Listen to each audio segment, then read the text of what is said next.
Hello, everybody. Man, it's been a long time since I've done this. I hope I don't suck. Let me know if you can hear me and see me.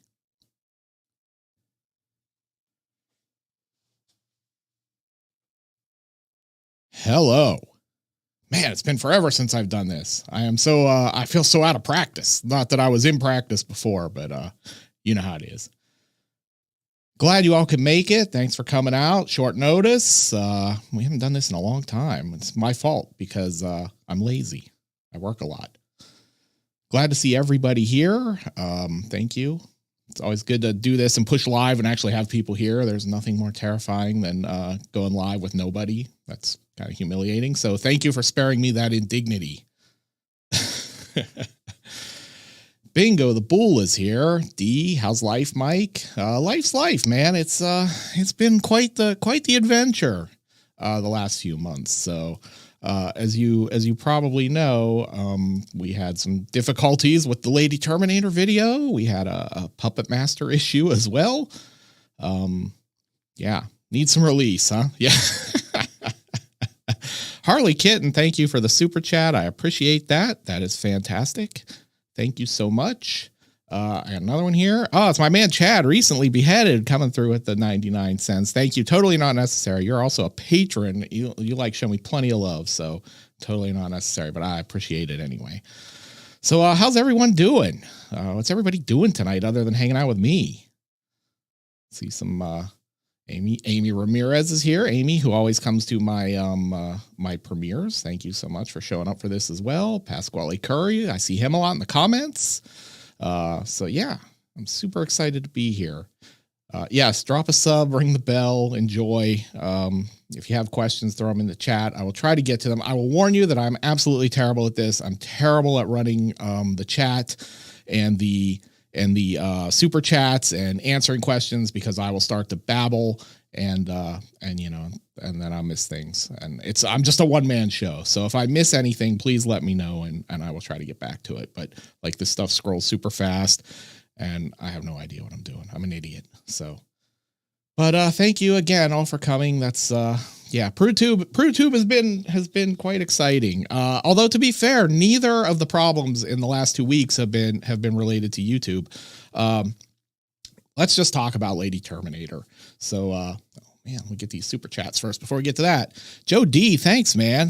Hey, Mike, love your videos every week. Thank you. Thanks for everything, and love the premieres. Watch any wrestling? I have been following the Vince drama. The least surprising drama in the history of wrestling. I think that Vince is a creeper. So yeah, I have been paying attention to that. So that's exciting stuff. Julie, thanks for coming. Nice to see you. Bigfoot movie review.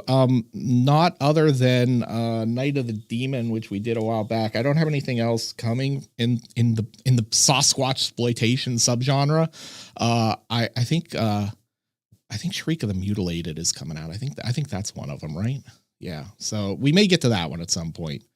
Allison Grosser, not a question, but thank you for cheering me up. You're quite welcome for that. I'm happy that I could cheer you up. That's good. One of the weird things about like missing 2 weeks of the show is not that I'm so like arrogant that I think like, oh God, people will just die if we don't have sick flicks this week. But the weird thing is like, I know, like, I get so many comments from people who are like, oh, your show is like the pick me up on Wednesday, or that, you know, makes my Wednesday better, or it helped me through a tough time, or it helped me. Someone recently was like, it helped me through chemo, which is just astonishing to me because I'm just an idiot who makes jokes about terrible movies for fun. But I'm incredibly touched by that. And so like when I miss a week, I don't like to miss a week because I am a notorious creature of routine, and anything that upsets my routine totally freaks me out. So, you know, so missing 2 weeks or a week and a half was like a big deal. And then I thought like, oh God, people are like bummed that it's not out and all that. And it was just one of those things where, Lady Terminator, I would have bet the farm that Lady Terminator would pass, with no issues at all. Like I would have bet my house, my car, my bank account, my channel. That's a movie that came out in 1989 in Indonesia. Not like just a total cult movie, and just so so crazy. And then to put it up and not only for it to get claimed, which I could have lived with him claiming it because we had a sponsor for it. That was the infamous Raid Shadow Legends sponsor video. But, man, so we put it up and I thought, oh, maybe they'll claim it and they'll just want the money, and that's fine because the sponsor is going to pay for the video anyway. So I'd rather like keep my ad revenue and take the sponsor money when possible, just to balance things out. But if they're just gonna take the money, fine, and we can get the video out and the sponsor's happy, great. They blocked that video worldwide. Like, you cannot watch that video unless you're me. Like, and all the time we've had this channel, I have never had that happen. That was the first time. Totally unexpected. We went through the normal process. We tried to recut it 20 times. I recut that video 20 times. Jay cut it a couple times. Then I went nuts and kept recutting it to try to get it off, to get it through and get it off. Hell yeah. No, not like that, you pervs. But, like we tried and they were literally claiming 2-second clips at the end. And when they start claiming 2-second clips, like you're not getting around the system at that point. So I have not progressed so then we appealed and they rejected the appeal. And I even offered them the ad money in the appeal. I'm like, look, I need to get this video out. I want to get this video out. Let me just take the ad money and let me just release it and don't block it. And no. And then I reached out to them directly and they would not speak to me. So now we're at the point where it's sort of languishing in limbo right now because I haven't done the next level appeal, because the next level appeal happens.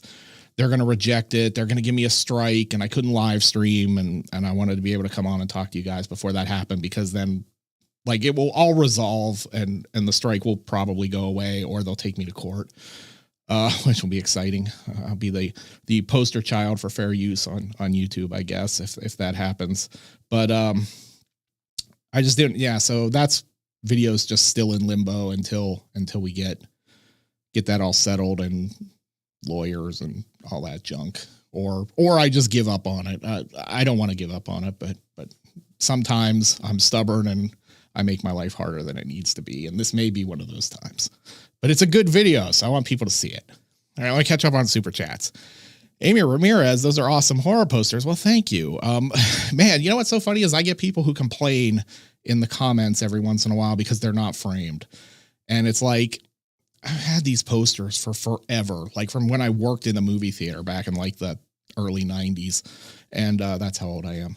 But and it's like, and to frame them just makes more glare on them from the frames. So, and they're already a nightmare to light, and my lighting is terrible. So yeah, so we don't frame them, and I'm sorry that it offends some of you that I don't frame them, but they're, to me, like, they're cool, but they're just posters, and I don't have any like crazy affinity to like preserve them as works of art. And they're actually, they're actually in pretty okay shape for being on the wall for 3 years. So please don't give me grief about that. So, well, thank you, Pasquale. Yeah, I babble a lot, man. You're gonna find that out tonight. I'm the king of babble when I get in these chats, man. I'll get behind on the chat and I'll miss everything, and because I'm blabbing and I'm like 15 minutes behind what people are talking about because this isn't scrolling all the time. So bear with me. Allison, thank you so much. Totally not necessary. Super chats are never necessary. I appreciate them though. They help me keep things moving. So thank you. So what else have we got down here? Let me make sure I'm not missing super chats, and then I will scroll back up to find some regular questions. Izzy Flower, thank you for the $1. I appreciate that. I also appreciate I'm sorry, Izzy Flower, Izzy Wolflover. I cannot read, like reading. If you've seen the outtakes, reading is not my strong suit. Maybe YouTube thing. I am Florida man. The most civilized man in Florida, I often think. Yeah, Chuck, that's to say, like, I would love to frame them, like, in the sense that, I bought frames. I actually bought frames for them.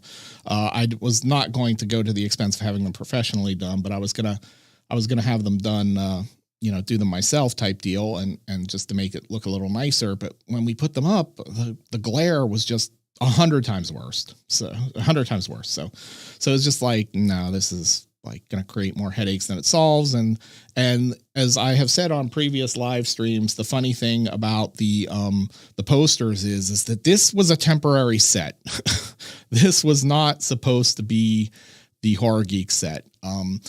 When I started doing the show, the first episode I shot in my actual office in my house, and it came out great, except that room was really hard to light, and it's a big space, so the acoustics were even worse than in here.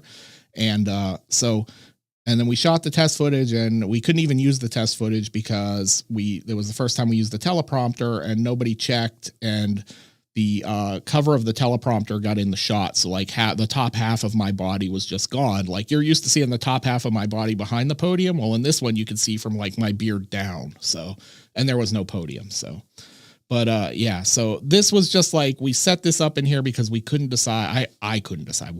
I couldn't decide on a set because I'm notoriously bad at making decisions.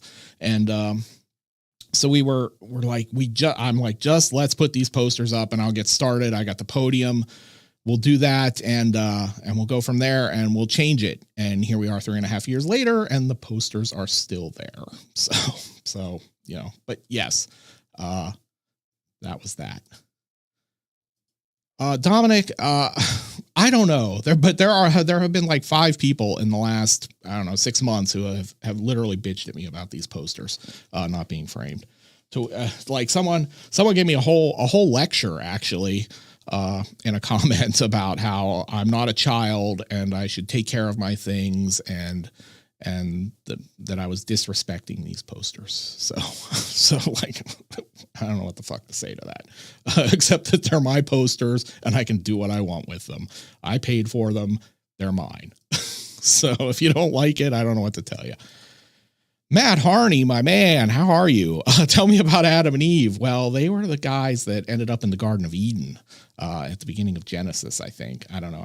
I'm not a biblical scholar, but I think that's when they come into the story. So now Adam and Eve, the Adam and Eve sponsorship was really funny. Like the channel has gotten big enough to the point where I get a lot of sponsor offers now. And for a long time, I've been like, I don't want to do them. Like, I'll be honest with you. They're kind of a pain in the ass. So like next week, I'll just warn you now, next week is Raid Shadow Legends. And I turned Raid down for like 2 years. And I only took Raid because the YouTube went on this spree of demonetizing old videos and then rejecting appeals. And so like all my old videos that make money were suddenly not making money anymore. And I pay an editor, Jay, who helps me out. And the show costs money to produce and make, believe it or not, even though it looks like it's made for about $3, it actually does cost more than that to make. And, so I'm like, I got to take some sponsors, I guess. Right. So and so I actually play Raid, funnily enough. Like I'm like the king of like stupid games like that, where I just need a break and I will grab my phone or sit at my computer while I'm editing or writing or whatever. And basically I'll just play Raid like for 15 minutes to just distract myself because editing and writing can be so tedious. And so a lot of these sponsors have come through and I'm still super selective. Like Magic Spoon, I had not eaten Magic Spoon and I'm like, you have to send me Magic Spoon cereal. You better send me a box of everything you have that you want me to eat or to promote, and I'm going to taste it. And if I don't like it, then we don't have a deal. So they sent me Magic Spoon and like they sent me 5 flavors and I like 3 of them. So to me, that was like, okay, yeah, I like this one. And now I actually eat the fruity one a lot. So that was not, like a lot of times you see sponsors on YouTube and it's like BS, like nobody plays Raid or nobody eats Magic Spoon. I actually will eat Magic Spoon. They sent me quite a bit of it and I will eat it. Especially like, cause it's a protein cereal and I'm a power lifter and I don't eat cereal otherwise. So, but Adam and Eve came along, and I was like, short of Shudder or Tubi or Vinegar Syndrome or someone like that, this is the perfect fucking promo for me, the perfect sponsor, because like, we cover a lot of weird, sexy European stuff and they're like, they're not going to be put off by the content. Like this is fine by them. Like they're like, when we did it, it happened so quickly that I didn't have enough lead time you know, like I would have done a sexier movie for them, like something that we probably would have had a harder time getting monetized because they were just going to pay for it. And that's one of the benefits, like with Patreon, like it helps me occasionally do movies that people are not going to, that YouTube is not going to let me monetize. And then they make it worth my while to do it. So yeah, they came along and it was kind of spur of the moment. And the problem was twofold with why that delayed Puppet Master. The first was because the person at there's always a middleman who's a marketing company who represents the companies that reaches out to the media influencers. Influencers, what a dumb word. So they reached out to me and there was like a 30 like email back and forth about that deal and just where could I fit it in, and yeah, well, hell yeah, again, right? So and where could we fit it in? Yeah, it's a good one. And so we would, you know, figure out all the logistics of it. And somewhere in that thread, they put the link to submit the video when it was done for Adam and Eve's approval. And I did not see that. However, and every one of these companies is different. They all have a different process for how you do this and how long it takes. And it's a huge headache. Honestly, it's sometimes more headache than it's worth. Anyway, long story short, he said, surely, as he rambles on for an hour, I did not submit it properly. But I did email it directly to my contact like a week ago Thursday. And then I didn't hear from her till Wednesday morning. So, and I had since then figured out that I was supposed to submit it somewhere else. But, yeah, it just took forever. And then they expedited it, but, you know, it still took a day. And then they came back and Adam and Eve was a little concerned about the 4th of July tie-in because it was after 4th of July. And I'm like, but the point of the video is it says it's after 4th of July. You can keep the fireworks going. And then they were okay. So they were super nice to work with. No complaints. Super happy they did it. I hope they come back and do more so I can do like strip nude for your killer or something like that for them. You know, something that would be a lot more difficult to get onto YouTube. So that is the Adam and Eve story. Boy, that was super exciting, wasn't it? All right, what else we got here? What theater did you work at? I worked at a bunch of theaters here in the Tampa area. I worked at the old Gulfside 10. Now it's not the Gulfside 10 anymore. I worked at the Embassy 6. I worked for Cobb Theaters for a long time, and then I worked for Cineplex for a while. I worked for AMC for like a week. They were not my cup of tea. Oh, sorry, wrong one there. What else have we got here? I'm missing a ton of super chats. Tons. Oh my God. Let's catch up. Any chance of a shock review? Yeah. So this is always the thing. There's a chance of almost anything happening on the show. It's there are too many movies and not enough me, basically. The videos, I cannot get a video out faster than once a week. And so it's just I could do this show for the rest of my life. I keep saying like another 30 years at least and not run out of movies. And, but I will still not get to a lot of movies. So yeah, it's like, I have a list that is literally like 1,700 movies long at this point of stuff that I would like to do.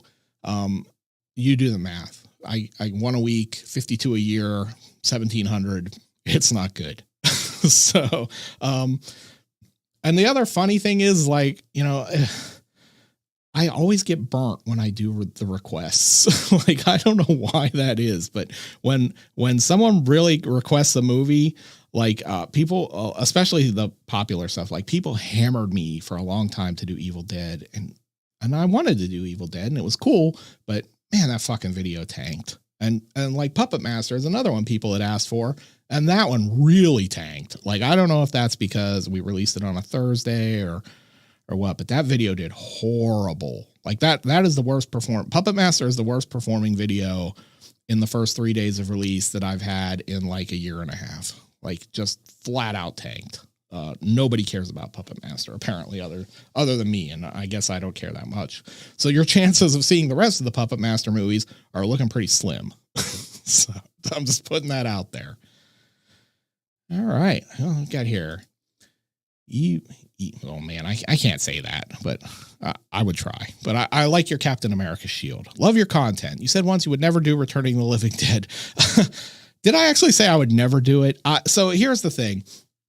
That's a great lead in from the last thing. That's another one that people bug me to do all the time. And there's no reason I wouldn't do it, like, because I don't want to do it.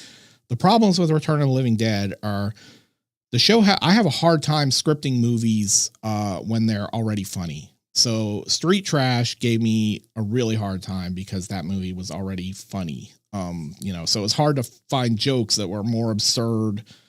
Like, the movie was funnier than me. And that's the same thing with Return of the Living Dead. Like, I would have more fun, I think, doing Return of the Living Dead 2, even though Return of the Living Dead is a better movie. So, that one's tough. And it's also one that I've been scared of that one over the copyright.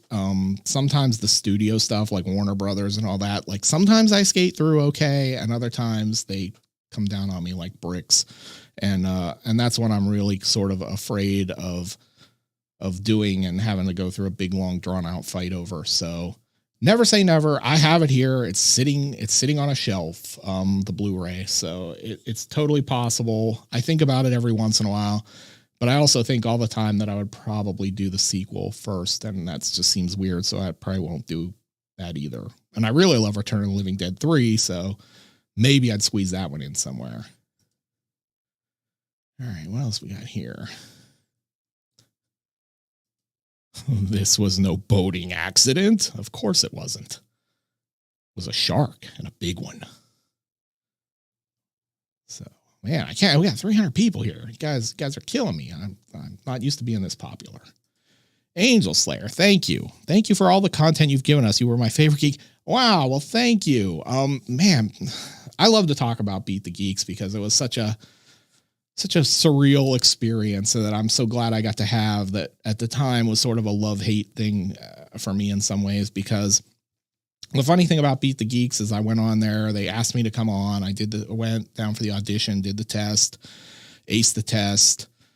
So then they called me back and offered me the gig, and I was supposed to fly down there like the day after 9/11, and then 9/11 happened. So that got pushed back, and I went down there, and then the first season they were sort of like, we did the 5 episodes in like one day, which was nice because I just went to LA and they treated me very nicely and gave me a trailer and all that stuff, a little trailer room, all that stuff, and fed me nice lunch and got me whatever I wanted for craft services. And so, but the problem with the first season was I went down there and like nobody would challenge me. Like, nobody would challenge me in the final, and nobody would challenge me in the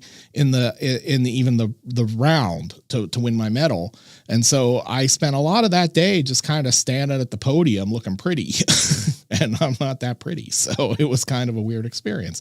But the second season was better because they figured out that, like, okay, we need to make sure that we get contestants who are interested in these categories beyond movies, music, and TV, and then line them up so that there's a chance that these guest geeks actually get challenged. And so the second season was much better. I got challenged more. The problem then was, like, I would get so annoyed because the questions for the contestants were always just like mind-numbingly stupid. Like, what state did Leatherface's Chainsaw Massacre take place in? And my question is like a 6 friggin' part essay question, like, about like some obscure character actor, and I'd get like part of it right, but it's like, man, you're making me look dumb, and so it was kind of frustrating that way. But it was a great gig. It was great for my career. I'm glad I did it. I still talk to Paul, the TV geek. I still talk to Mark, the movie geek, occasionally, and just online, mostly him. But and Blaine, the host, the second season, still talk to him quite regularly on Twitter and stuff like that. So it was good for my career. It branded me. I was already a horror geek, but it gave me the official title, which nobody can take away from me. But making TV is a surreal experience. Like, that 30-minute game show would take like an hour and a half to shoot. So, because they'd have to look up answers to make sure they were right or not right. So it was quite the experience. But I'm glad I was someone's favorite geek. I'm glad in the pantheon of guest geeks that I'm not the one everyone hates. that was kind of the hip hop geek. Nobody liked the hip hop geek for some reason. So I'm generally, I think from what I've seen, one of the more popular guest geeks, although, low bar. Chibi Peach, thank you for the $10. You don't realize what your channel does for people, dude. Many a night listening to your movie reviews kept me from tormenting the populace. Thank you for. I needed me at a young age as well, because I didn't have me, so I just tormented the populace as well. So I can relate. Thank you for that. I appreciate it. I'm glad it makes you a better human being, I guess. I love it. I missed that question, so I don't know what that. Oh, is this in regards to the Lady Terminator footage? Here's the deal with Lady Terminator. If I decide to appeal and we go through the appeal and they sue me, and for some reason I lose a lawsuit, which, normally I would say there was absolutely not any chance of losing that lawsuit on a fair use case, but the world is a weird place right now, so anything could happen, I guess. I would be really stunned if they sued me anyway, because they're in Indonesia, but I suspect they would just release it and then it will be on YouTube. If not, if something happens where I don't ever release it on YouTube, yeah, I'll take it over to Tubi, or not Tubi, to a BitChute or somewhere and put it there, because it's, better that you can at least see it there until they figure out it's there and take it down. Although to be honest, YouTube worldwide blocked my Beat the Geeks appearance. I had footage of that just on like a 10-minute clip of me on the show, and NBC Universal and Viacom claimed it and blocked it worldwide. And so I could not post it, but yet someone took it like immediately after and put it on like Daily Motion, where it was up for like 8-9 years. So maybe they just don't ever get to those places. The issue with that was like, if I put it over there, it doesn't grow the channel. It doesn't make any money. But it's a loss at this point if I don't release it on YouTube anyway. So I would rather at least release it or figure out some way to put it on Patreon or something like that so people can see it. It's a funny episode. Like, I think it's a funny episode. I love that movie. I was super pissed that this happened, like super pissed. So, all right. What else have I got here? What do we got? Some people do have too much time on their hands. Sometimes I am that person, but not about posters. Captain Christian Tunes, thank you. I appreciate the support. No question. If you got a question, throw it out there. I'll get to it. I am a child. I am a 50-year-old. Well, not quite, but almost a 50-year-old man in a 12-year-old man in a 50-year-old body. I totally butchered that. This is why we don't see. You guys always ask me like, why won't you do a live riff? And this is why, because I don't have a mouth that works properly. All right. What do we got here? Boy, oh boy. Yes. Take grades money. So here's the thing. Like, so I got off on a tangent again before I actually got to the point of the raid story. The difficult thing about Raid Shadow Legends promos is that they pitch you the promo and they say, we want you to do like a 60 to 90 second spot on this game. And then they send you a project brief with everything you're supposed to talk about. And God damn, that fucking promo is 3 minutes long. So apologies in advance. It's a 3-minute long Raid commercial next week. There's a good video there for the howling. It's a funny video, but yeah, 3 minutes. And I complained. I'm like, I'm a professional writer. I've been a professional writer for 20 some years. And look, 250 words equals 1 page in everywhere in the world. And 1 page equals 1 minute. And the script with the content you have given me is over 500 words. So there's no universe where that's 1 minute or a minute and a half. And they come back to me with, well, some people just talk faster. So like, what the fuck, man?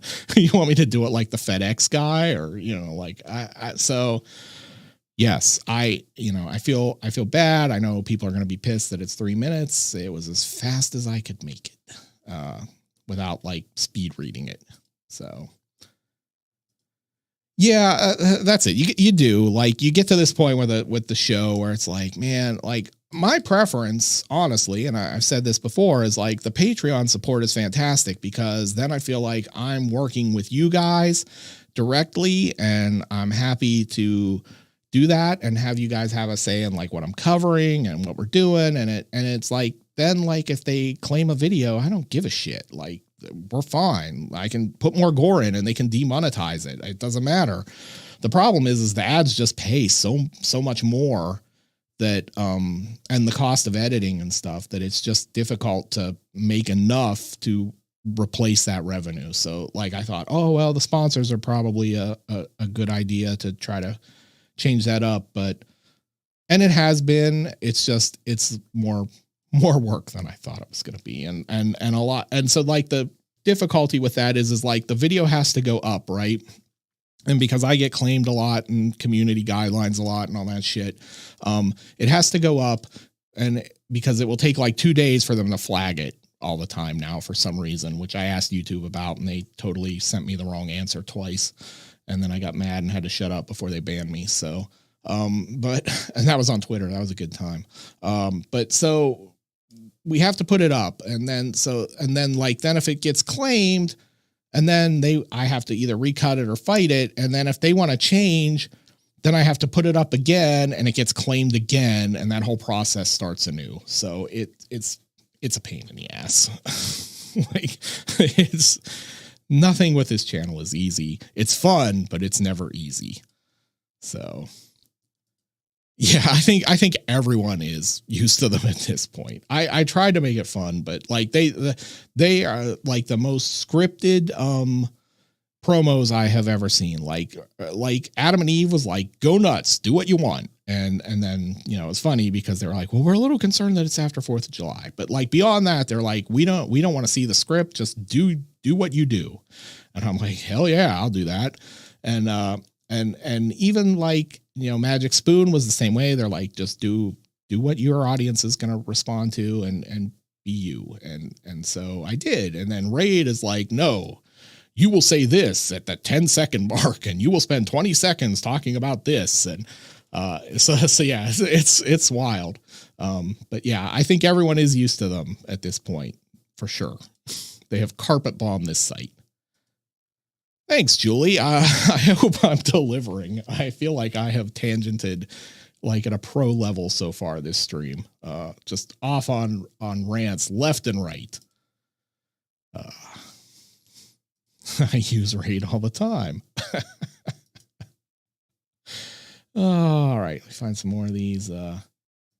Zach, are you setting me up for a tangent? Are you setting me up for a rant about the Raid? Like, I love the Indonesian, you know, Timo's films and all that, but the Raid is not my cup of tea. I thought the Raid was dreadfully boring. And that's from a guy who loves Hong Kong action cinema and Asian action cinema as much as he loves horror. And to me, the fact, like the point I always go to in the Raid is like that in the final fight scene, they actually cut away to another scene in the middle of it because even they're bored of it. So, so you can add the Raid to the list of things that I don't like that piss people off, right alongside Halloween 3 and Toto's Africa. Look at all the things you're learning tonight. Yes. Yeah. Yeah, it is. Like, I get it. Like, it's a boutique cereal, so they're not cranking it out like Kellogg's, but yes, it is pretty good, but it is not cheap. That is the biggest hurdle they have to overcome, is like to figure out a way to make their offering a little more affordable for people. Well, Ronnie, we're going to get to that shortly. I'm glad you asked, though, because I have a whole stack of movies sitting here that I have picked up lately that are going to turn up on the show at some point. So we'll get to that as soon as I get off another 20 tangents. Manscaped has not approached me. I think the beard probably puts them off. They're like, oh, this guy doesn't shave. Yeah. Yes, I probably not better not even put that word on the screen. Goodness, Joseph, you're trying to get me demonetized.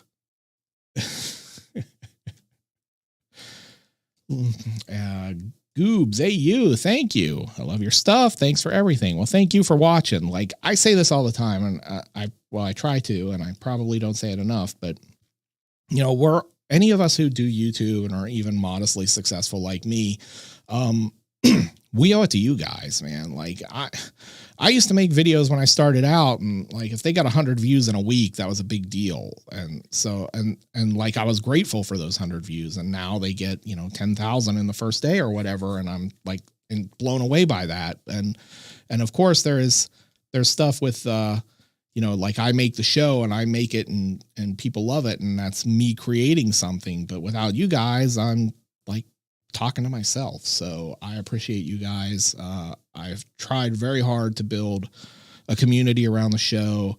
I try to answer comments and questions. It's gotten harder as the channel's gotten bigger, but I do try to heart everything. So, you know, I read it. I laugh at a lot of the stuff. I try to reply when I can, but sometimes I have to make videos or do my day job. And, but I am incredibly, incredibly appreciative of anyone who watches my stuff or supports the show. I make a goofy show, which is what always kills me when somebody comes in and goes, "You're not funny, dickhead." And it's like, well, it's not supposed to be funny. Like, I don't think I'm Seinfeld, you know, like it's supposed to be stupid. Yeah. So I'm glad that I have found people who like stupid dad jokes as much as I do. It's our very serious portion of the evening.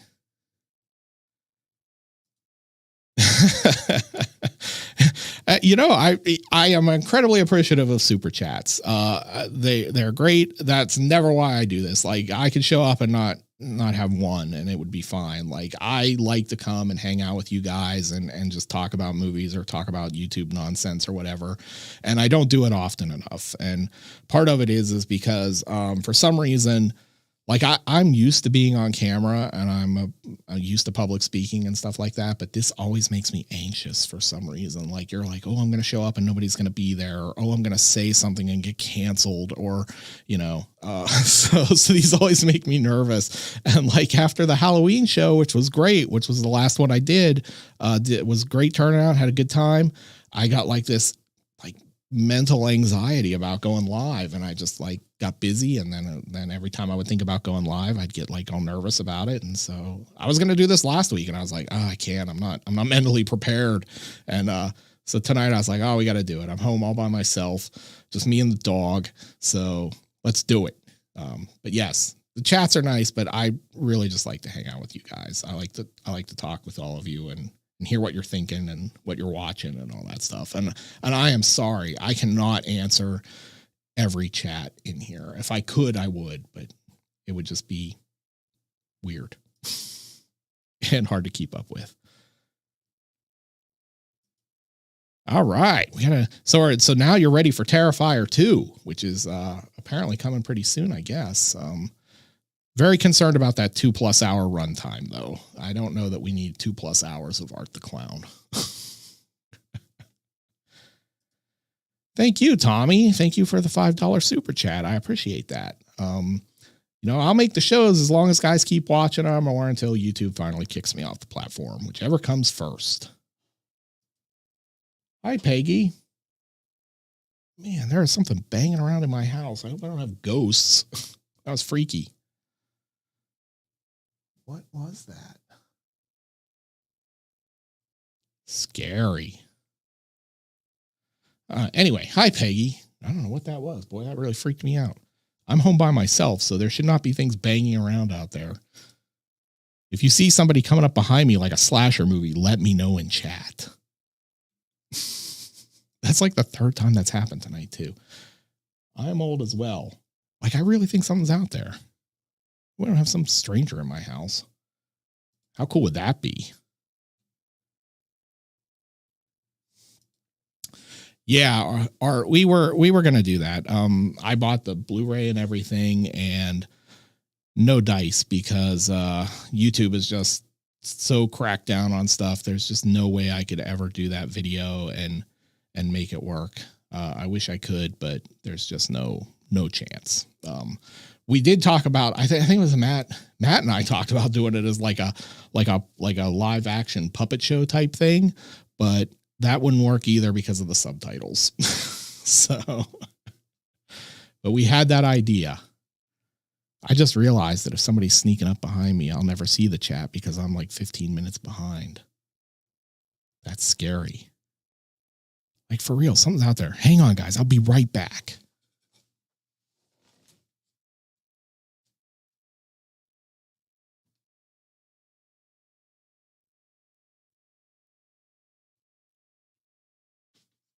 Man. There's nothing there, but something is banging around. Like, I don't know, like, what that is. Freaking me out. I don't get spooked easy either, guys. This is a little scary. All right, more super chats. You have to see I wasn't wearing pants. I was wearing shorts. I don't own any pants. Tyler Knox. So hear me out. Friday the 13th with Doom composer Mick Gordon doing the soundtrack. Yeah, why not, right? I'd take anything to get a new Friday the 13th at this point, to be honest with you. It's been too long, and this whole legal thing sucks.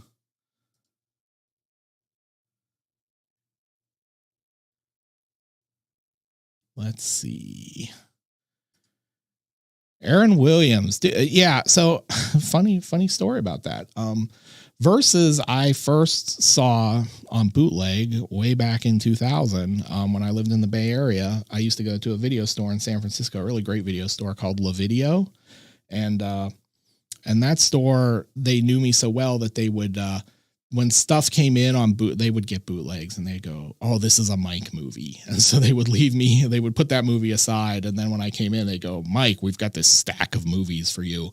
And the one time, yeah, don't look behind you. I know, I'm terrified. Don't freak me out, man. I'm, a little nervous. That noise freaked me out a little bit. I'm a big dude, but Jesus, I don't have to fight on live stream for my life here. Anyway, Versus. Yeah. So they basically held it for me, gave it to me. I took it home, and they knew me so well because I loved Versus. I picked up the Blu-ray. I started to script it like last year, and it's just, I can't make it funny. Like, it's good. I love it, but it's super hard. Like, I could just not find a way into that script to make it work, which is a bummer because, like I said, I love the movie, but yeah, maybe at some point I'll figure it out and we'll get it to work. But until then, I don't know. So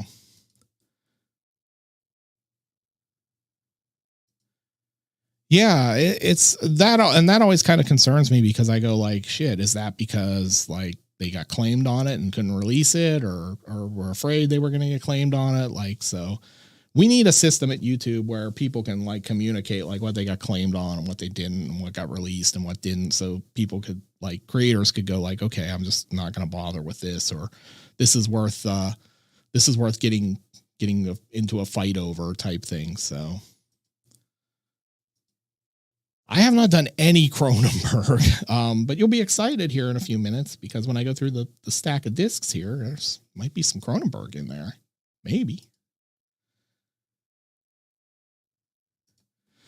Do you think extreme cinema has started to bleed over into TV shows now? The gore on The Walking Dead or The Boys is pretty extreme. I still have not seen The Boys. And one of my favorite usernames, Disinterested Handjob. That is, every time I see that, I crack up. I think it has. The Walking Dead being a great example of that. Like, I don't care for The Walking Dead, as I've said many times.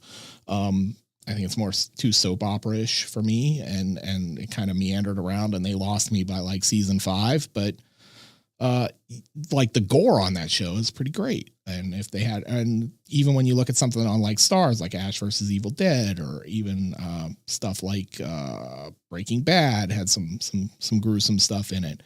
So yeah, I think it's good. extreme cinema as movies has gotten kind of weird. Like it's sort of a weird race to the bottom type thing. Like the movies are so cheap now that like I feel like gore is sort of, I don't know, I don't want to say lost its luster, but it's not quite like it was in the 80s. I wish it was more like that, but I think TV has kind of picked up the slack there for them a little bit. Some of those shows.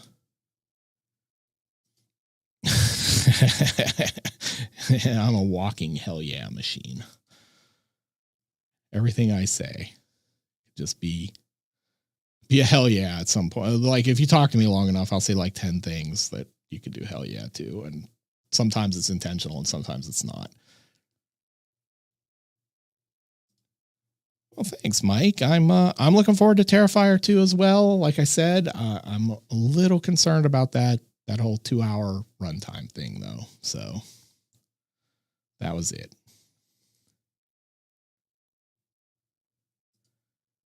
Well, thank you, Zed. I appreciate that.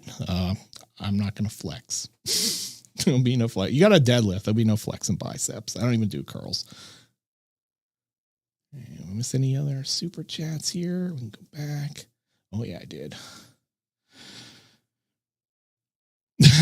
Yes, Sarah. Everyone. Look, if I don't do them now, people get mad. Like there was one episode recently where I think we forgot to put it in. Like I meant to go back and add it and I forgot, and like people noticed. So yeah, it's funny because I never get tired of that one, but yeah, I am 12. GB Peach, thank you. Seeing as we're from a similar era, what's your favorite 80s horror and why? Oh, is there a link for parents or other thing to join? I don't understand. Is there a link for parents or other thing to join? Favorite 80s horror is hard because, like there's American slasher movies and there's Italian horror movies and there are zombie movies. Like there's a different answer for every subgenre for me. Yeah, that's a tough one. I'm sorry. I'm gonna bow out of that one because we could do like 14 different movies. Hey, thanks, Ben. I appreciate that. Doing my best over here, trying to be fun. Miss any others here? Gretchen, Gigi, Suzanne, Codename, Goth Barbie 3000. Man, you got more titles than Joe D'Amato. I was so jazzed when I got you in my recommended. I love your videos. Started by binging your Fulci videos and kept on from there. Plus you're in Florida, so you know true suffering. Boy, is that true. Yeah, Florida. Jesus. It's like 8,000 degrees here right now. There are often alligators in my backyard. Yeah, Florida. I'm glad you found the channel. I'm glad recommended occasionally works for getting people like movie channels that actually resonate with them instead of whatever, million plus sub channel they're serving up to everybody on any given day. So I'm glad that worked out. Oh, Mr. Ramon, guys, YouTube legend. Literally YouTube legend. This guy was doing gore film reviews long before me on this platform. Go check out his old videos. He covers stuff like that I wish I could cover now. Like you will get a serious extreme cinema education from Mr. Ramon. Love him. I hope that someday he's going to come back and make new content because dude is a legend. Thank you so much, man. Glad you came by.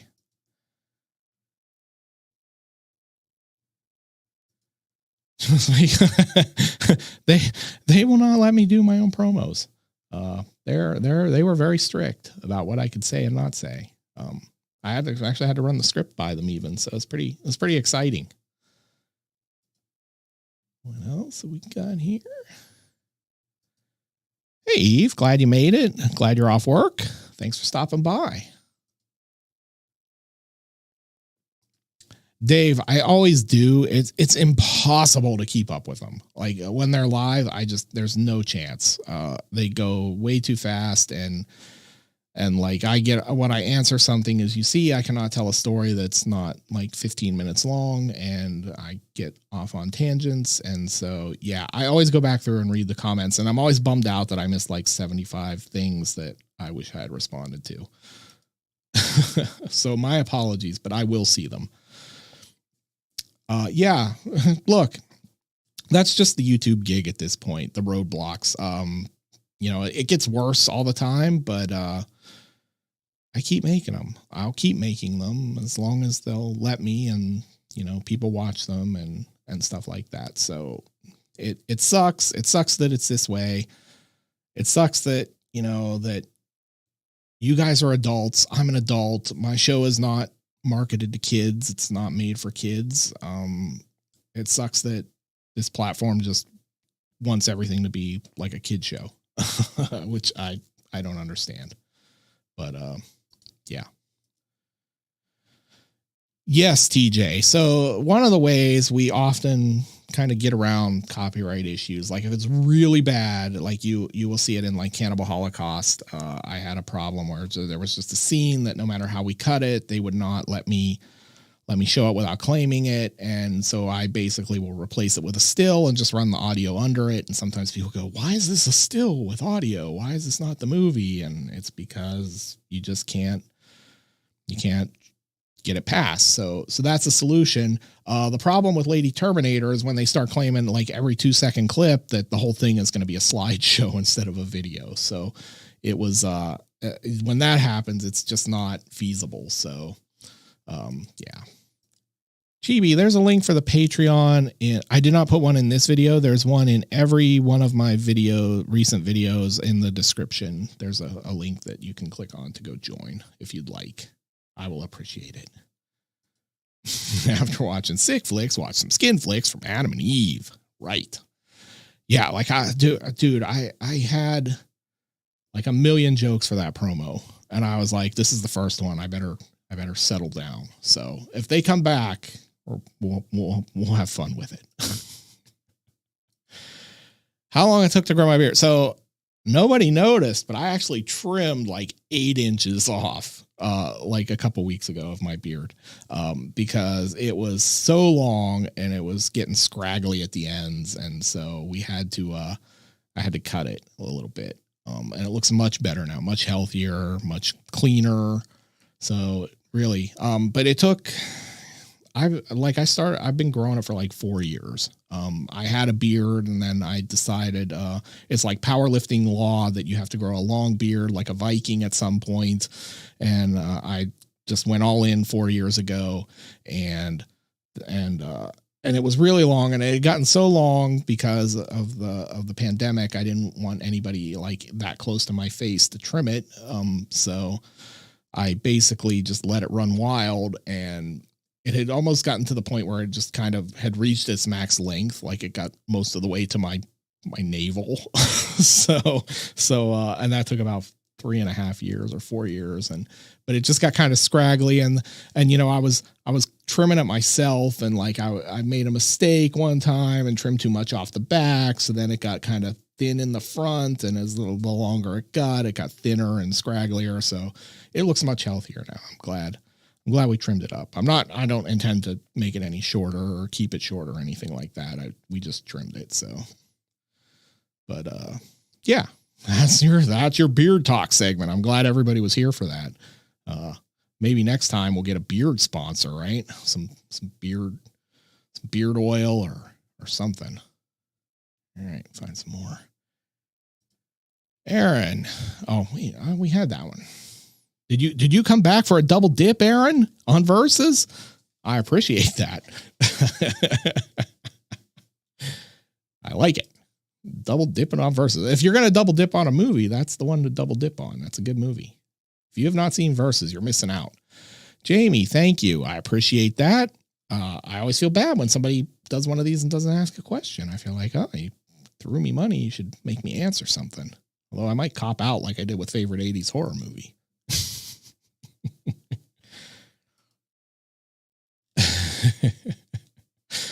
Well, thank you. I try. Sometimes I miss some because here's the funny thing. Like if YouTube will send me a notification when you first comment, and then like I will reply. And if you reply to that reply, it never sends me a notification again. So I don't always see those because it requires me going back through and scrolling through everything. Um, yeah. And if you pay attention, you will see that I reply to the negative comments too. And I should really quit doing that. Nothing good comes of that, but I can't help myself. Did I say that? I probably did. Like I said, I'm just a walking hell yeah joke. Justin, it's really just a matter of like I make little time throughout the day a couple times throughout the day where I take 15-20 minutes and I go through what's new, and YouTube is nice enough to kind of break it down, sequentially the newest stuff. And I just go through and try to, look at everything. And I'm like a little kid on Christmas, man. Like if you leave a comment, I'm going to go read it. 'Cause I'm like, oh, maybe they said something nice about me, or maybe they were a jerk to me and I need to know. So, yeah, I like it. The funny thing is when I started, everybody's like, oh God, don't ever read or respond to your comments. And they're terrible. And like my channel is 99.9% great. That 0.1% really sucks, but I'm a big boy. I don't care. So, but I'm always like, if you take the time to watch the video and comment that, I feel like it's part of my job is to, go look at what you had to say and reply if there's a reply to make and I have time to fit it in, or at least let you know that I read it. Like that's important to me. I want you guys to, that's part of the community. Like I want people to be able to, interact with me. So I'm glad it makes people happy though. Yeah. I love Ricky O. That's another one that was like so like we had this, like when YouTube lost their mind last year, basically, and started demonetizing literally every fucking video I posted, no matter how tame it was. That I had this list of what was coming up, and it was basically August Underground, Mortem, the maggot cut of Mortem, Angel's Melancholy, Mariandora, Serbian Film, and Ricky O. Like we were just going to go crazy with 5 barf bag movies. 'Cause I was like, this is really what I need to do. Like, let's just run through the classics. And then suddenly I'm getting flagged over Sleepaway Camp. And it's like, Jesus, if they're flagging me over Sleepaway Camp, there's no chance I'm getting any of these things through. Like they had demonetized me over Sleepaway Camp, and they went and they made Ebola Syndrome 18+, and Tokyo Gore Police was 18+. And when they make a video 18+, it's like the kiss of death. Like there's no saving that video because they won't promote it anywhere. You can't watch it embedded anywhere else. It's basically just, you can find it through search. So the only 18+ video I've ever made that's been successful is Tumbling Doll of Flesh. And that was just because every couple months, some kid on TikTok makes a video about Tumbling Doll of Flesh and everybody goes and searches for it. And my video shows up really high on Google for it. So that one has gotten close to 100,000 views, but the other 18+ stuff like Atraz, stuff like that it just struggles because they will just not promote it at all. So those movies are ones where, if I had a really good sponsor, we could do it. And I would just eat the loss. The problem with that is that, like I have to bring views for the sponsor to make it worth their while. And so if I do it and it gets age gated and then it gets 15,000 views, then the sponsor did not get their money's worth. So I have to be kind of like, okay, we could put more gore into this, but this movie might still be too hard to do. Unless it was like Patreon. See all the shit I have to think about all the time. Like I just want to make videos, and instead I have to spend all my time thinking about, well, how are they going to flag me on this? Or, what are they going to stick me with here? I would love to do that. So it's funny, like, I was super happy as like everyone was when Joe Bob came back, but I was also like, man, I wanted to be Joe Bob. so I if anybody wants to give me a show, I'm open to it, but I'm happy to just do the show on YouTube as well in the meantime. But yeah, I would totally do something like that. I'm always like, why doesn't Tubi have me doing a show? Like, I promote enough of their movies, or, the other thing is, like, I promote a ton of like Severin, Vinegar Syndrome, and those guys, like, I don't know if they don't like the videos or what, but they're never like, oh, hey, thanks. Or not that I want a bunch of thanks. That's not what I'm saying, but like, like, hey, you should do something with us. I'd be totally down for that, but I'm just not cool enough, I guess.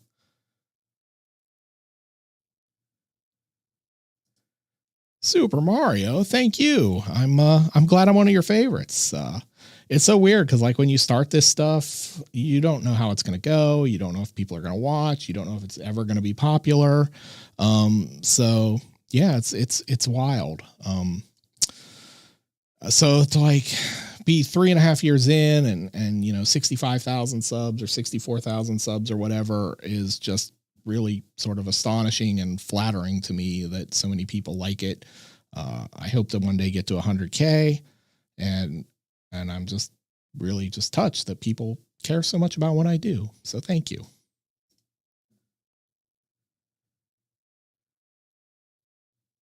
All right. Oh, don't start that, man. I'm still on edge. Still weird noises out there. Like, I don't know what's going on. It's not as loud as it was, but there's like something banging around out there. If I got like squirrels in the attic again or something.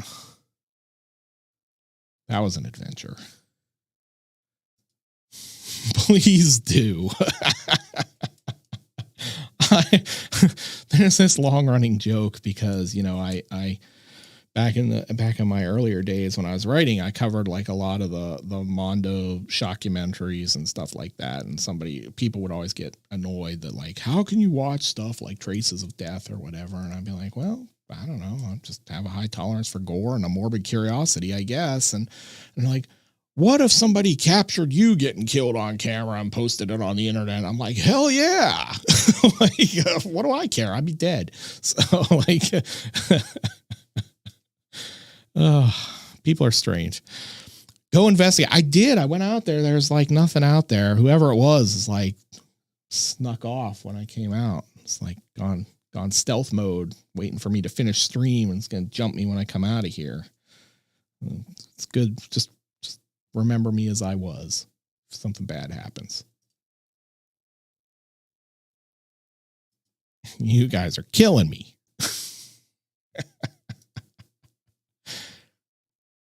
All right. Holy cow, I'm a shrew. Thank you so much. $100 for taking me back to my childhood. My dad used to take me to watch horror movies at the drive-in, and when you used to sit and snicker at the bloody and nasty parts. That is the coolest thing I think about what I do, is that, like, I had the same childhood many of you had, because most of my audience is closer to my age than the usual younger audience that everyone thinks of on YouTube. And, it's sort of wild that, like, I just want to take people down memory lane while also telling you about these movies you might have missed. So it's fun for me to get to do that. And I'm glad that so many people will like watch one of my videos and be like, oh, it's like watching it with my dad because he told dad jokes through it. Or it reminds me of, growing up and we watched this at my friend's house or whatever. And, yeah, so I'm touched. I'm glad I can do that. And thank you. Samuel, I did Martyrs. Martyrs is another one of those ones that people begged me to do. And to be fair, I wanted to do it and was totally down with it. It was on my list for a long time. That did not do well. Like, I don't know why. Because you will see, like, I did it, and I don't know, I think my video got like 20,000 views, and like Big Will did it, and I think he got like 200,000 views around the same time. So just for some reason, people clicked on his video more, or didn't want to hear me tell jokes through it, maybe. So, but I don't know, but that was one that I was excited to do, that I really thought would do well for the channel, that really did not do well for the channel. So,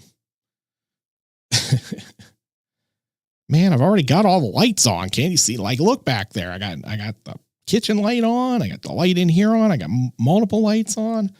Man, it's creepy. I'm going out there, man. I'm staying in here.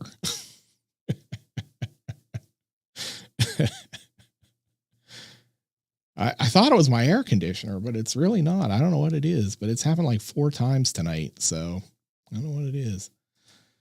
Don't look. Just don't type it out. Just give me a sign so I can play cool and, throw these Blu-rays at him or something as he comes in. Dude, I have to look. If I go out into the backyard at night and it's dark, I have to make a lot of noise because sometimes there will be a gator back there. So, yeah, that's not far off. This is absolutely true. I don't even own pants at this point. It's so ungodly hot here that, yeah, I don't know how anyone wears pants. I really like Jason X2.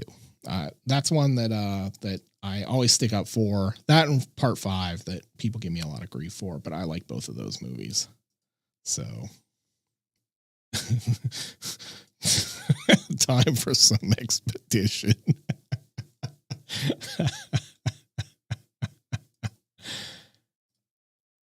Well, yeah, I'm glad, Michael. Yeah, everyone. I saw someone, I can't remember, Jim, I think, before I came live, I saw the chat go by that he was new and he hoped everybody would be nice to him. And I think that's totally normal hope and that everybody would be, because for a channel of my size with as many viewers, my comment sections are really nice. Like everybody, and it's not all just people talking to me. Like I'll see people just having their own conversations and nobody's a jerk. So, yeah, that's cool.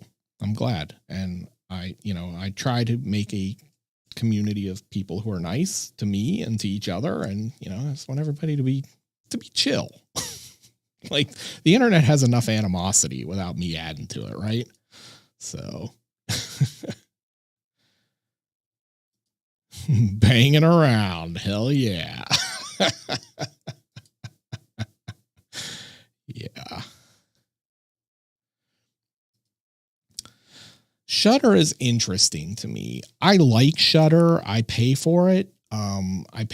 And I watch it sporadically. Like sometimes I will go on little binges where I watch a bunch of stuff on Shudder, and other times they just, don't have anything that I'm like really dying to see.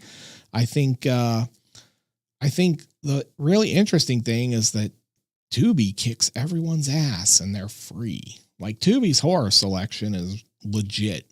Like I'm always surprised when I go over there. There's the ton of the crap that the no budget garbage you see on like Netflix and all that, the direct to DVD stuff, but they get Arrow movies. They get a lot of really good stuff over there. So yeah, I like Shudder. I hope, I don't think Shudder sponsors anyone who isn't at least 100K. So they've never approached me, but that's a company I would like to work with. I would like to work with them beyond that in terms of like helping them curate things and things like that. But, nobody reaches out to me to do that stuff. I'm not going anywhere near that Tracy Lords comment. Although I almost did Not of This Earth not long ago. And we might do Skinner at some point. I sure do. Yeah. Here, let me show you something. So, as I said, I was going to show you some of this stack of discs I have picked up. So, yes, one of the discs I have picked up for probably future episode, Fulci's Contraband Blu-ray from the guys at Cauldron.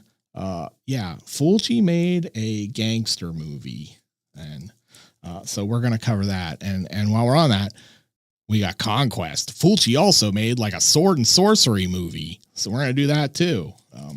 Because I love Fulci. So, but yes, I do like the crime movies. the Jalo, all that stuff. Like, I'm not as versed in the crime stuff, the cops and robber stuff, as I am the horror and all that. But yeah, I do like it. All right.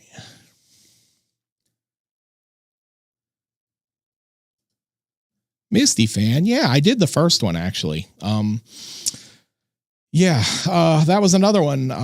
That one I did not expect to do well, because nobody in America, hardly anyone's heard of it. So I love them. Like the first two especially, but and I own the third one somewhere. But they're good, and I did the first one, and it really tanked, and so I never did the sequel. Even tried pitching it, like trying to get people to watch it by like, oh, it's kind of like Buffy, or it's like, Sailor Moon or something. And like, I don't know, just never clicked. It did like slightly below average views in the whole time it's been up. And it gets almost no views at this point. So.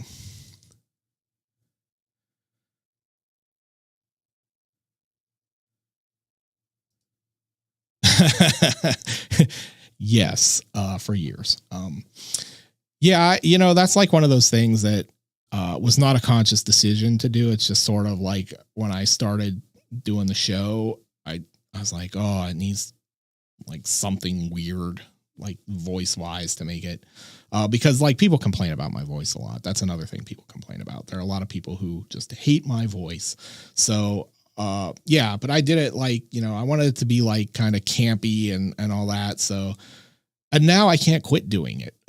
So like a while back I was like screwing around one day, and I was trying to do a video where I didn't do it, or I changed it up, and I can't, yeah, I can't do it now. Like, that's just the horror geek voice. That's what we call it, the horror geek voice. 'Cause I don't talk like that in real life.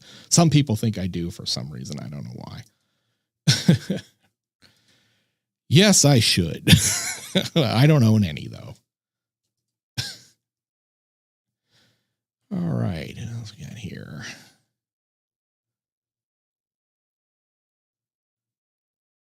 What else have we got here? I forget. I know it's in the movie though. It's absolutely in the movie when Cal is on the plane, going to meet, Exeter and Brack. So, he's on the plane and he's sleeping, and he's on the plane by himself, and he kind of wakes up when they land. And that's where there's definitely a football practice there. 'Cause that's the one I always remember. That's the one that mostly inspired it, but it's in there a couple different episodes. So definitely there. Hey, Gina, good to see you. Thanks for coming. I do indeed. Last year I did not, not because I didn't want to. It just like, I did not prepare. So, the year before I dressed up for the show like an idiot, not thinking that I stand behind a podium so nobody could see what the hell I was. So, yeah. Maybe this year, I don't know. So like every year the joke is that I'm going to be Kratos from God of War. And I'm like, it's March. I need to start cutting now because I'm fat. And so by October I can be Kratos. I can be leaned out and mostly jacked and like fit the part. And then I never managed to cut. I'm on the forever bulk. So, so Kratos is the dream every year, but I don't think it's happening. So,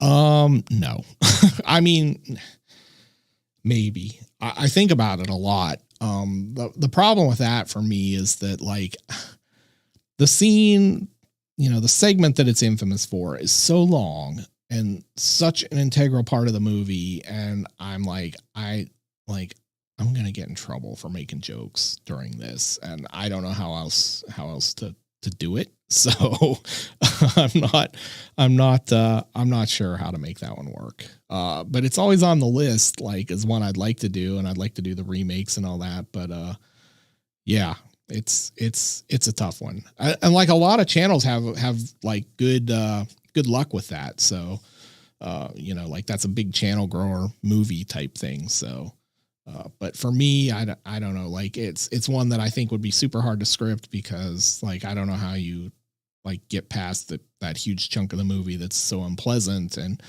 doing my jokes. Definitely do that. That's a good rabbit hole to go down. Like Mr. Ramon covers some stuff, man. Like he's a gore geek's gore geek. I'll tell you that. I've seen a lot of the stuff he covers and yeah, it's legit. Like if you're into like the really weird hardcore gore stuff, like not the fun gore, but like the really just extreme, like tumbling doll of flesh type stuff, he's your hookup. You'll probably learn about some movies there.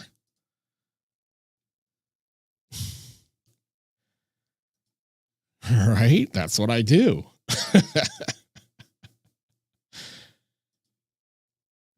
So Angus Scrimm had an amazing life. He won a Grammy. He told me a Phantasm for the liner notes on the beaters. I did not know that. That's pretty wild. That is pretty wild. I miss Angus Scrimm, man. Like it's hard to believe like we've lost so many of these guys in the last couple of years and there's like, I feel like it's sort of like action movies. There's not really a generation of new people to replace them. So like you've just sort of lost all these character actors and horror movie actors. And, you know, like who do you replace them with? Because Hollywood just doesn't support those kind of actors anymore. So it's sort of like, where's the next Linnea Quigley or the next Barbara Crampton or the next Angus Scrimm or Jeffrey Combs or Lance Henriksen? Like character actors are like a dying breed at this point, which always makes me sad because I like them more than the big stars. So they should. Yeah, I don't want to get off on a YouTube rant here, but I'm going to anyway. You know, the problem is with YouTube is that YouTube basically passed the buck to creators like every website does when they got big, that, you know, like we are going to hide behind safe harbor. So we're not responsible for what's posted on the website. We're just the website that hosts the stuff, but we're not responsible for it. The people who posted it are responsible for it. So that way they can't get sued. And so it's in their best interest to, you know, honor all these DMCA claims, even when they know they're bogus, and they don't care anyway, because like if a company claims my video, they still get their 45% of the ad revenue. It doesn't matter if they're paying the 55% of the ad money to me or to the company. YouTube still gets their money. So there's no impetus there for them to protect creators other than just creators going like, we just refuse to create, you know, like a strike for for not wanting to sound like a crazy man, like calling for strikes. But that's literally the only way you could make YouTube listen as a creator, is to go like, well, we're all just not going to create until this is addressed. And that's just never going to happen. Because there's a whole bunch of channels that just make content where it's, you know, them on camera and they never have these copyright issues and the abuse or any of that. So they're certainly not going to like take the hit to send a message to YouTube, and there aren't enough of us who fight the fight to make a dent. So, but yes, I wish they treated us better. Like, I have such a love-hate relationship. I love this platform, but I hate, and you can't even deal with them because they will not talk to you. But I hate dealing with them even in the way we have to deal with them. So I appreciate that, Andrew, because I didn't have video last week, so my numbers were terrible. So I'm glad somebody was watching the old videos and found them. So thank you.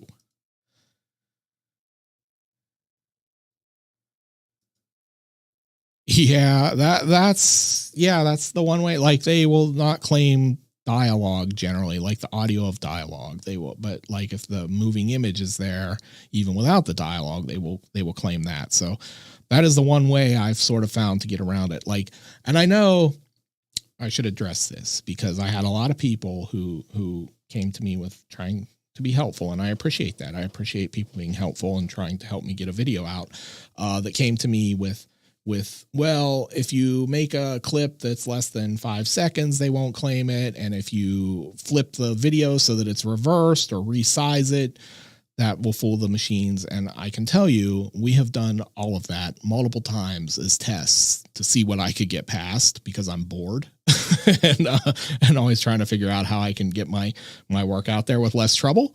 But yeah, none of those things work. The idea that, the idea was originally that you could do like less than 9 seconds and it was fair use. And that's simply not true. I've had them literally claim 2-second clips. They were claiming 2-second clips in Lady Terminator. They were claiming 2-second clips in Laid to Rest. At that point, you're just not there. You're just not getting there. So yes, Crybar, I am 15 minutes behind. I see that comment distracting me. Yeah. So those things maybe worked in the old days before the AI was more sophisticated. They do not work anymore. Like we have literally taken videos and done the flip and the resize and all that stuff. And they still get flagged instantly. You're just not fooling the machines at this point. So yeah, the slideshow is kind of like your answer for now until they figure that out. Oh, I'm a funny drunk. I'm a pretty funny drunk. I just crack up at weird shit when I'm drunk too. So that makes it extra funny because it's like, what the fuck is he laughing at?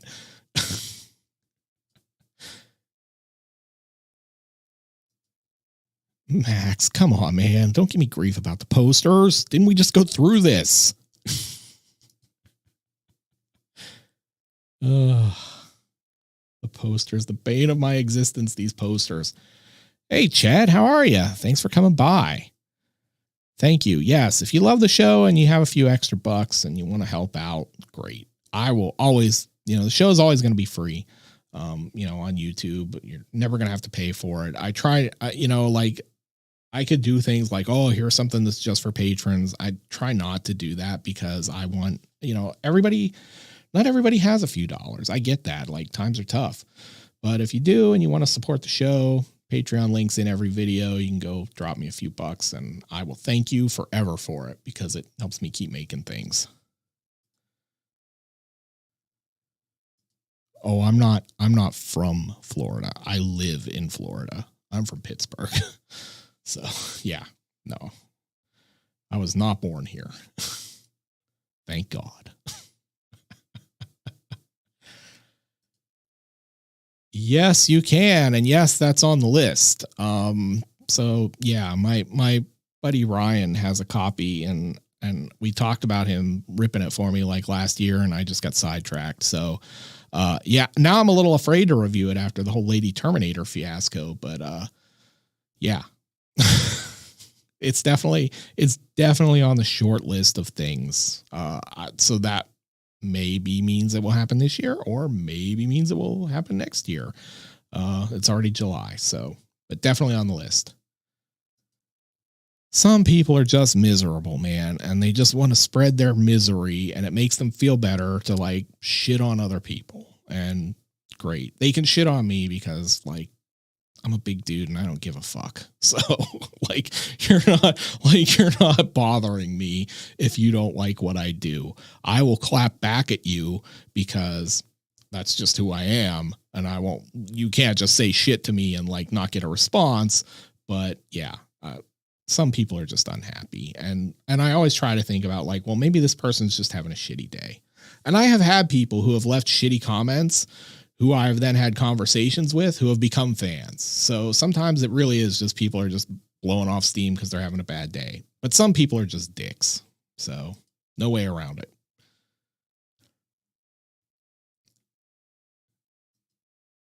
I feel like I owe you an apology for that. I discovered Chud because of this channel.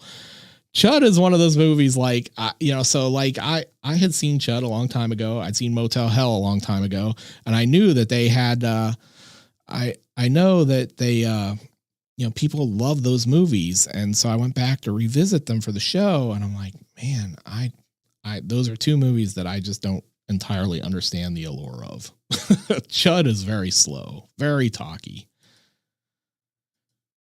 So this is like funny. The collection is growing again, but like, so I had a massive movie collection, like several 1,000 movies, horror stuff and all kinds of weird shit. And then I moved back across country, back to Florida in 2009. And I also have a very large book collection and a very, very large video game collection. And I just like could not move at all. So I downsized the movie collection dramatically. And so basically the movie collection was like a couple hundred DVDs. And like, I was just not buying, like, I'm a physical media fanatic, but like for movies, I just been kind of like, well, I'm just going to stream shit or, you know, like download stuff because I just don't have room. And now I have this house, which is fairly large and a lot of space. And so because of the show, I have bought a shit ton of movies again, but the collection is not something I'm like, oh, that you'd be like blown away by. Like all the cool stuff I used to have. I had a basement flood, destroyed a bunch of it. And then moving, I downsized. I literally downsized so much that the store in San Francisco that I was taking all the discs to trade them in stopped taking movies from me because I was just overloading them with stuff. So yeah.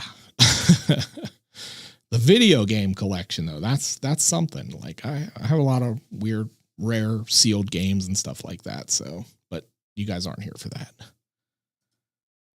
Thanks, man. There's some really good ones. I appreciate that I'm the favorite in a place where, you know, Dead Meat James and Dr. Wolfula and Brandon Tenold and Decker and Cinema Snob and Spooky Rice and all these guys work.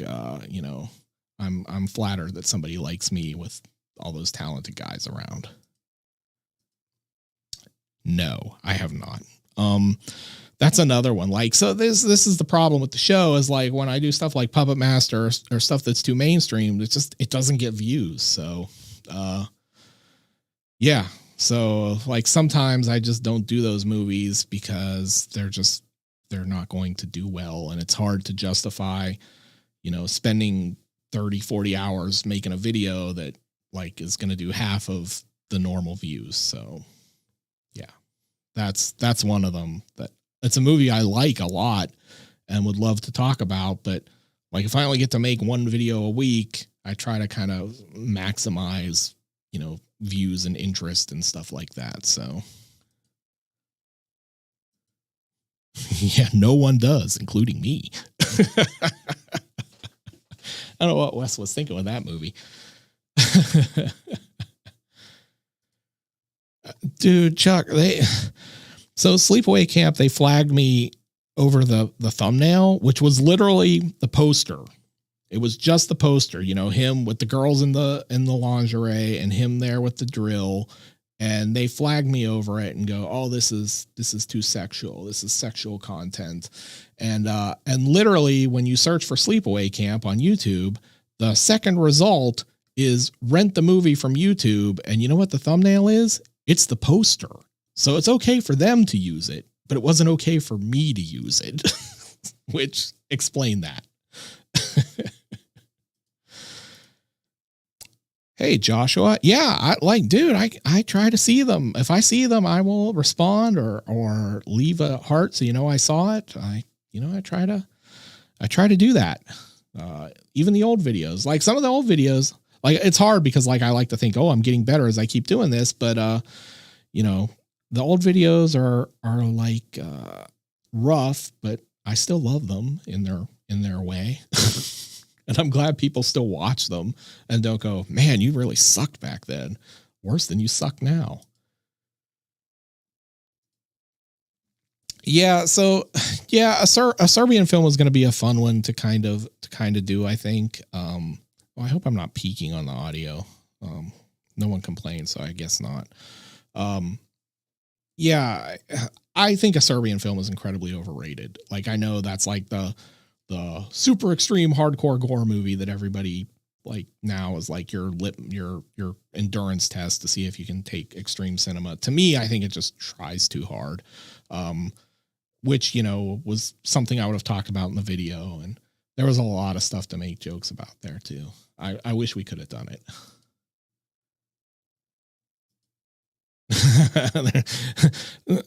I can imagine that a laugh track would fit just fine with Tokyo Gore Police. I love that movie, but it really does feel like a comedy.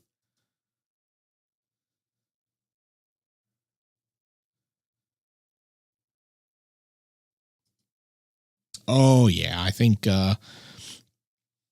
Cinema Snob, and I think Brandon is funnier than I am.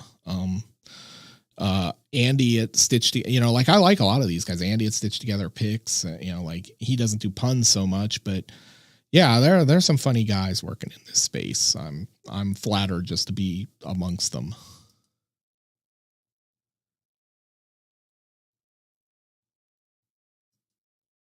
Wait, do I post on TikTok? I don't post on TikTok. I posted like one thing on TikTok once as an experiment, I think, but yeah, I don't really go over there. They yell at me when I go. They're like, "Go home, boomer. Go back to YouTube."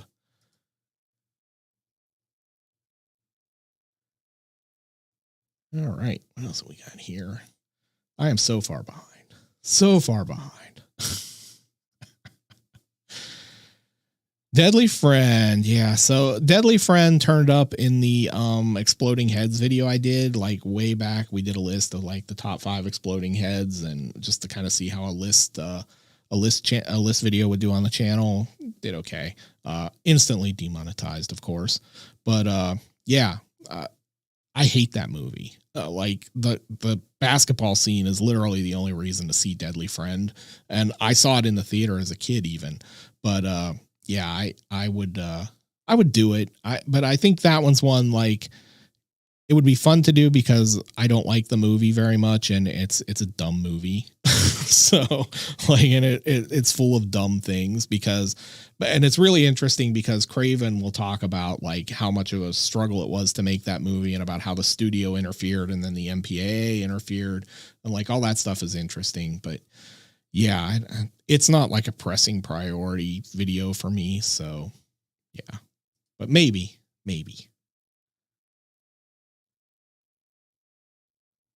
All right. Trying to catch up here. Jack, how are you? I found you a year ago and have to watch a few of your older shows before bed every night. Keep it up. Not like that, you pervs.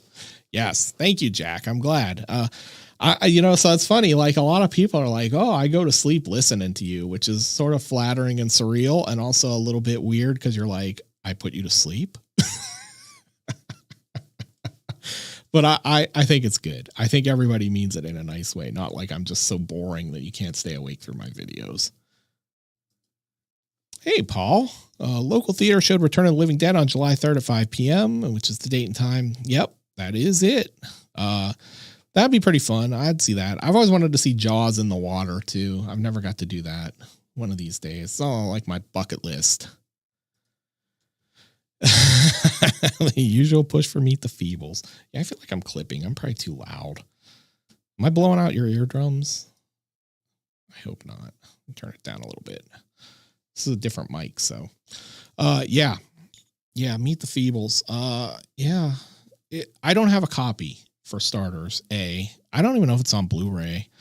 I really tried to, like, early on I would take like, as you will recall, Night of the Demon and Ebola Syndrome both were really crappy prints that I just took off YouTube because I wanted to do the movies and they weren't available on disc at that time. Both have since come out on beautiful Blu-rays from like Vinegar Syndrome or Severin, I forget who. And so I just there were copies on YouTube that were like 360p. And like it looks like shit. Like the videos look like shit. Like my segments always look like shit, but then the actual movie looks like shit too. So I've tried to stop doing that. So like if Meet the Feebles gets a release, like a good Blu-ray release or something like that, where I can have like a nice print of it to work with, I'm absolutely down for doing it. I think it would be easier to do than Dead Alive. Dead Alive is just something I've put off. Oh, good. I'm glad there's no clipping. I turned it down a little bit, so if it's too low, let me know. Dead Alive is a challenge because of the gore, which I think we could probably work around a little bit, but it's also a Lionsgate title here in the US. And like, I go through hell every time we cover one of their movies, every time. And the irony of that is that I am on their press list. They literally have their PR people send me emails every week. Hey, will you promote this thing we're releasing? And I'm like, every week I write them back and I'm like, why would I promote it? You'll just claim me on it like every fucking movie of yours I cover. So, and then they don't reply, but then they ask me again to promote something else the next week. So, but yeah, so that's why Dead Alive has not happened. Plus, Dead Alive is funny. Hard to, like, how do I make something funnier than I kick ass for the Lord? Or, you know, like, I don't know how I make that funnier than it is. So. But Meet the Feebles is one I would absolutely love to do. Oop, scrolled too far. All right. Hannibal Lecter, thank you so much. I appreciate that. Machine Gun Girl. Yeah. So this was the thing. This is the same deal. I did Tokyo Gore Police. I had this plan to do all of those new Tokyo Gore films. You know, the Frankenstein one, the Machine Girl, Meatball Machine, all that shit, because I love it. And they came out and they took the Tokyo Gore Police video and 18+'d it. And it was just like, and I try, like, okay, it was earlier on in my YouTube career. I certainly pushed the envelope more than I try to now because I know where the line is more. But it was pretty, I took out the worst stuff. I left the gore in there that I felt was necessary to take the to make the video funny and to like drive home what you were getting into. But yeah, so when they did that, it's just like, fuck, man, they're going to do this to every one of these videos. And if I make it and they do that, it's like, you know, I'm just like making videos that no one ever gets to watch. And like, yeah, I would love to do them. And this is one of those things like, you know, like, again, I've thought about this a lot, and you know, I've tried doing the company sponsors, which presents the problem in that, like, if the video doesn't do good views, then they're pissed off because they didn't get a good return on investment. This is really where like the best future for this channel is Patreon. Like if it got to the point where we made enough in Patreon to replace the ad money and all of that, you guys would not care if the patrons don't care if it gets 100,000 views or 50,000 views. They just want the video. And so if it gets age gated, nobody cares. You guys are all adults. You can still go watch it. Right. So that's the only way I see feasibly of getting around that. And I don't like asking people to donate to Patreon. Like, I have it. It's there. I'm incredibly appreciative of everyone who's part of it. We've got like 200 patrons over there. And I'm just incredibly grateful for that support because it helps me every month. It helps me pay Jay, our editor. It helps me buy movies. It helps me, you know, keep the computer up and running and the camera and the lenses and all that stuff. But like, you know, my thing when I started this show was literally, fuck, let's just, you know, YouTube is about ads. I'll just run ads on videos, but they have made it so impossible to monetize videos now for me that like Patreon is like the best way forward. But I'm just not, I will never be the guy who's like, oh, we need like 1,000 patrons. It would be great, but I'm just not the guy who's going to go out and be like Joe Isuzu and tell you like, oh, Joe Isuzu, Christ, I'm old. We need to support the Patreon, damn it. So, but yeah, that's the way we could do that stuff, but that's up to people to decide, not me. But I would love to do those movies. And that's one way we could do them where it would not kill me financially. Like I would not lose money on it. Like I lose money on some of these videos. Like, fortunately I have a good day job. I always come in here and I just talk too much. It's way too much. People are like, God, I don't want to know about YouTube. I just want to hear him make dad jokes. Wanted to thank you for getting me into 70s, 80s Italian horror, Giallo, and Goblin through your videos. Off subject, I was wondering what you thought of Ravenous. I love Ravenous. That's one too that I would like to do. I don't know. Like if I can get it passed or not, because I think it's Sony. And that's just another company. So Sony, I do have better luck with, like, if they will claim everything, but usually when I appeal, they will release them eventually. So yeah, I love Ravenous. I think it's great, but I am super excited, Michael, that I got you into Italian horror. Like, one of my big goals in my whole career of doing this for like 20 years between writing and being on TV and stuff is to get people to watch Italian horror. And so I feel like the coolest thing is that I've come to YouTube and people are discovering Italian horror through me who would not have been familiar with these things. And now when you watch them, you're like, oh my God, it's Bruno Mattei and Claudio Fragasso and Rosella Drudy wrote this. It's going to be a disaster. And oh shit, there's the JMB. And oh my God, Mariangela Giordano and Giovanni Lombardo Radice are going to die terribly. And so like, I feel like this is my life's calling to get people to watch these movies. So I'm glad somebody found them through me.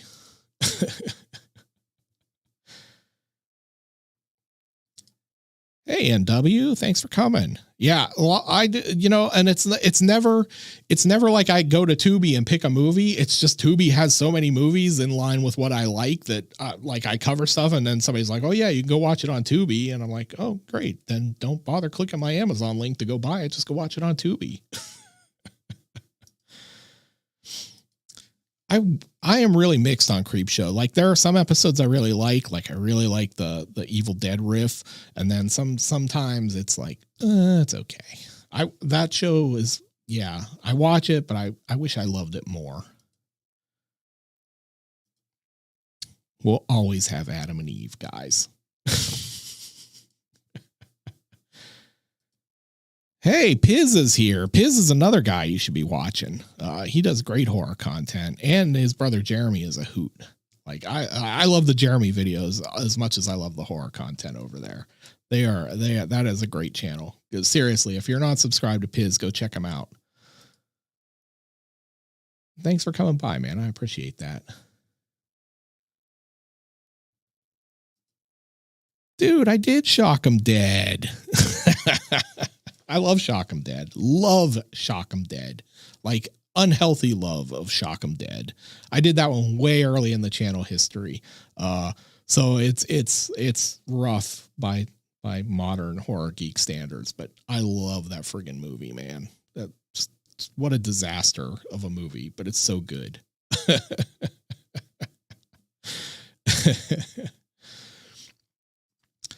I have not figured out how to do that because I can't stream movies here. I guess like the kids do it through Discord, but like half my audience goes, what the hell is Discord? So I'm not sure how to make that happen.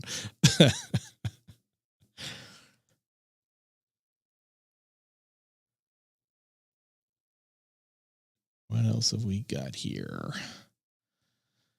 All right, trying to get down here, make sure I'm not missing any super chats. Crazy Shark, thank you. Is there a movie you hated so much that you wanted to give it a taste of your pimp? So many movies. So like the funny thing about the show is I generally try to do things I like, because it's just more fun. Like if I do something I hate, it just sometimes it feels mean. So. Yeah, tons of movies, man. There are a ton of movies I dislike. We could be here all night. Even just horror movies that I dislike. Like, there are lots, like Halloween 3.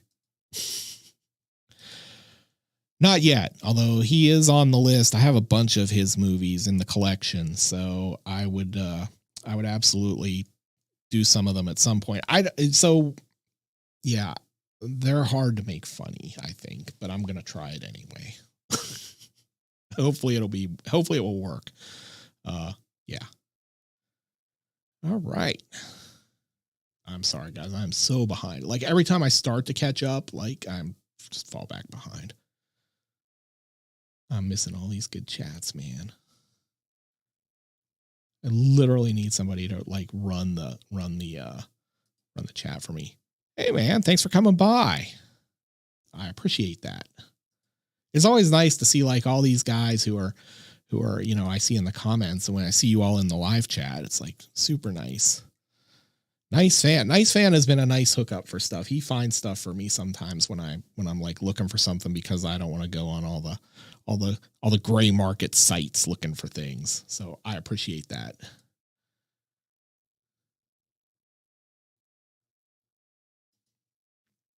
Yeah, I have. Yeah. Hatchet was one. I forget. Hatchet. I forget if Hatchet got claimed or age. I don't think it got age gated. So like a lot of things, I have done the first movie in series and then never do the sequels because I just never get back to them. So I would like to cover the rest of the Blind Dead movies. I would like to do the rest of Hatchet. I could be like James and be like, okay, we're doing this series, except that I'm always afraid to do that because I'm like, well, if I do a series that's like 6 movies and you hate that series, then you're not coming back for 6 weeks. Like, you're not going to watch the videos. And so, it always feels sort of risky to me to do that way. So I kind of like to just jump around and do whatever I feel like and do like the first, and then eventually I'll get around to some seconds. Like, we were going to do Hellraiser 2 this year, and then, I can't remember who did it. Someone did it recently. And that's another thing. Like, if I see somebody, one of like our fellow channels, like Piz or Brandon or Cinema Snob does something, and I was thinking about doing it, I will put it off for a year, because I just don't want to cover the same stuff close together that other people are covering if I can avoid it, because I don't want people, like one of the things I dislike, and everybody always asks me like, well, why don't you do like Black Christmas at Christmas or Halloween at Halloween? And it's because like everybody else does it. And it's like, that week's always kind of a bum. Those weeks are kind of a bummer for me because I'm like, oh God, everybody's going to do My Bloody Valentine this week, and I'm not going to have anything to watch because I don't want to watch 17 My Bloody Valentine videos. So I try not to do that, so that like, if you're like, oh yeah, I've seen like 17 Black Christmas videos because it's December 23rd, Mike will give you something different. So, and then I will maybe give you My Bloody Valentine at like 4th of July if I were smart. So Netflix, when Netflix had DVD mail order, they had a killer selection of almost everything. Like I was literally the guy who would get throttled by Netflix because I lived in Oakland and the shipping center was in Emeryville, which was literally like 15 minutes away. And I would just rent movies constantly and send them back and all that. Rent, burn, return the same day, pretty much. Yes. And they would go like, you've had like 75 movies this month. We are not sending you your next movies until, 6 days have gone by or something. So, but they had an amazing collection back in the day. Like anything that came out, like you could get a physical copy rent through Netflix, which is funny. I remember when they started the streaming and I'm like, oh, this will never catch on. Who's going to want this? They don't have hardly any movies. And here we are.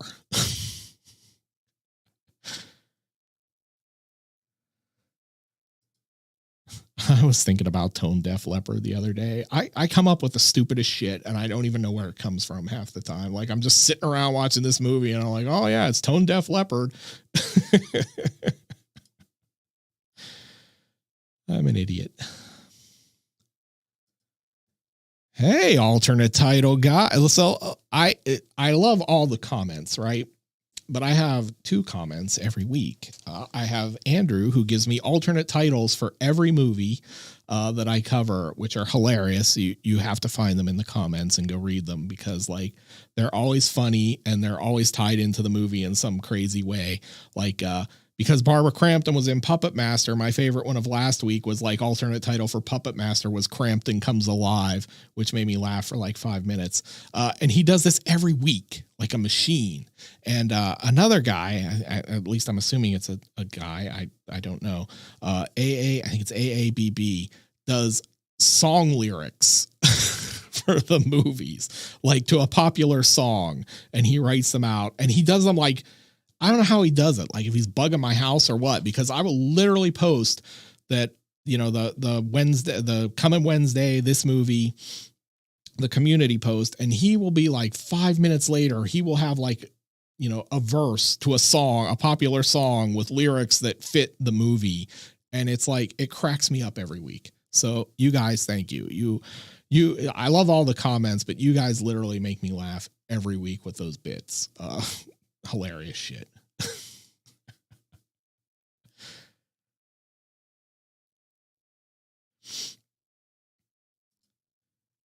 I am a fan. Like, I do a lot of MST3K bits. I actually have a fully functional Crow and Servo in my office. I should bring them on the set at some point because they'd be cool. Yeah, I've been a fan of MST3K for forever, since the early 90s when they came over to Comedy Central and started to happen. And so, like one of the things for me is I talk about it a lot and I do little bits that tie back to the show, like football practice, because those guys paved the way. Like without them, I don't do this. Like all of us who do this on YouTube and other places, like those guys started something and we all owe them. Like I owe them money at this point, probably. Like I've done football practice so much time, so many times they should be charging me royalties. So yeah, I love those guys and I'm just like try to talk about them a lot because sometimes people who watch the show have never seen Mystery Science Theater, which is so amazing to me, like that you found me, but you didn't know that. But yeah, so those guys, like they paved the way for all of us and we owe them. And so I'm happy to shout my love for Mike, Joel, Tom, Crow, and Servo, or not Tom Crow, or Gypsy, whenever possible. And of course, Bill Corbett. Outtakes stopped at the end. So I've talked about this a few times, but if you haven't heard the story, it's basically because they killed retention at the end of the videos. The core audience, like you, Heather's chubby hubby, that really like them, and I really like them. But a lot of people would literally click off after the gore card and not watch them. And so then there was like this 3 minutes at the end of the video of outtakes where the viewership just tanked. And YouTube would take that as like people were just not interested in the video. And so they would not promote other videos. Like the second I stopped putting them on, viewership improved. Like YouTube started my suggested numbers went up pretty dramatically. So, yeah. And I've never figured out what to do with them since, because Jay, my editor, and I talked about this, and it was like, well, we could put them on Patreon or we could do them as their own thing. And, and it's like there was not enough audience to even make them its own thing. So we just basically pulled them. We thought about doing like a super cut of them, like once every couple months, we just gather them all up and throw them into one video. But like, yeah, I think they're just dead. I did not get better at reading scripts. I still suck and fuck them up constantly. You just don't get to see it anymore. And really it's the same bit. Like I just say fuck a lot or, something self-deprecating, but yeah, I do miss them. I know other people miss them. There just weren't enough people who missed them to make worth doing them. So oh no, we do not. There are two things we do not need. We do not need me to dance and we do not need me to sing. I am not gifted with either of those things.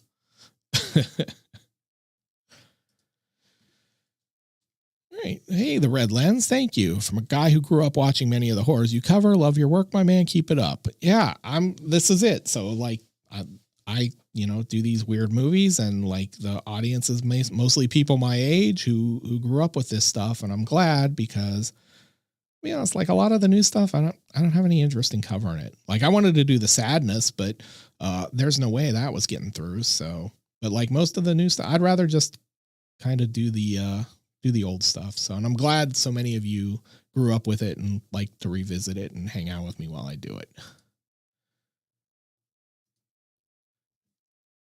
Yeah. yeah. Mary, he is, I am interested in his films. I don't know if you can say anyone can actually say I like a Marion Dora film because they're sort of unlikable. And if you're not familiar, we covered Cannibal, his serial killer film based on the Arwen Mivas story. I think that's his name. I think I got it right. we covered that. And, of course that got demonetized. Yeah. And, but he is a guy who makes these sort of extreme films that are sort of artsy and unpleasant. And he has a fake name. Marion Dora is not his real name. And he's sort of reclusive. And when he does interviews, he kind of wears like a mask and hides who he is. And, yeah, he is a bit of a try hard. It's an interesting gimmick. I'll give him that. And his films are definitely, not fun, but they are interesting. They're this sort of weird mix between boring and disturbing. I guess that's probably the best way to describe them. I'm pretty sure Mr. Ramon has covered most of them. I wish I knew. RoboWar is the most successful video in channel history in terms of like quickest to 100,000 views. That video went to 100,000 views in like 2 weeks. It's not the most viewed video on the channel. That's still Poughkeepsie Tapes, which is like 450,000, and then Cannibal Holocaust and Emmanuel and the Last Cannibals. But RoboWar just blew up, and I don't know if it's because the title being a Predator ripoff was what got people to click, or if it was the fucking crazy looking robot in the thumbnail. Matei and Fragasso stuff generally does well for me, although hit and miss, like Zombie 4 didn't do as well. So I was hesitant to do RoboWar. I really wanted to do it, and then Zombie 4 didn't do particularly well. And I was like, oh, maybe we shouldn't do RoboWar. Maybe everybody's tired of Claudio Fragasso's nonsense. Like, how could you be, right? But I went ahead and did it anyway, and it, because it's like Reb Brown and it's Predator, and like, how can we not do this? And that thing just took off, and I don't know why. And this is what I've struggled with lately is like, I work in marketing in my day job, digital marketing, and so content and stuff like that. So my job is to understand why things work online and how to get people to read blogs and watch videos and all this stuff. And so to come into YouTube, I'm always trying to figure out like what's going to work for the channel, like what's going to get views, what's going to get people to click, all that shit. And so when I don't figure it, I drive myself nuts trying to figure it out. And sometimes we do things that should do really well and they don't. Chud being one of them. Chud was one that, like, the analytics on that movie were really good. It's like, oh, they should put up a lot of views, and it did not. Puppet Master, same thing. And then RoboWar comes along, and you're like, well, I'm just doing RoboWar because I just want to do it, and it's fun. And then that movie just fucking blows up, and I don't know why, and it drives me crazy. So my goal for the last month has been to not fret about that stuff. Like, I would spend hours every week, like, analyzing data to figure out what movies, like, I'd have a list of movies and I go, all right, these ones look like the best of the bunch and these are less. And what do you want to do? And I would make myself crazy, because then I'd go like, well, I expect this video should do well, and then it wouldn't. And you go like, man, I spent 40 hours making this thing and a bunch of money, and like it got 20,000 views, which, that's a lot of views, but like in the scheme of the channel, it's not a big big amount of views for a video. And now I'm just like, fuck it. If I want to make something, I'm just going to make it. And if people watch it, great. And if not, I'll do it until nobody watches anymore, or I, fail. Or until they do.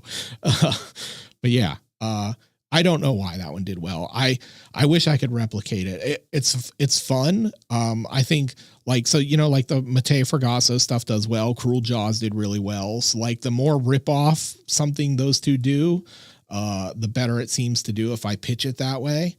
But like, we did Shocking Dark, and that's a great movie that rips off Alien and Terminator, and that one did okay. Like it didn't do 100,000 views. So I don't know.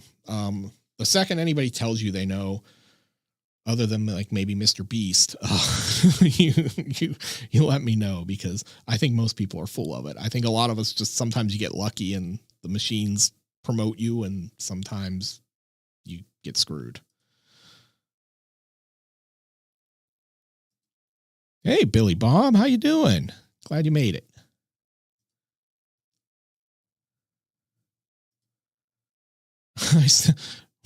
What do you mean if anyone would destroy you over it? I wouldn't. I'd be a fan.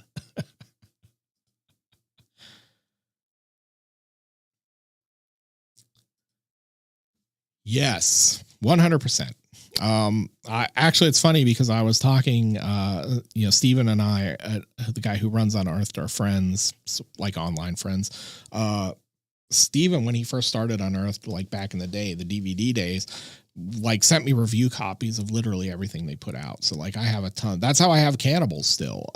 That was one of theirs, and he sent it to me, and that's like out of print and goes for like $100 or $200 now. And I have it because, he gave me literally everything they were putting out, and I would write about them for different places and try to help him sell some DVDs.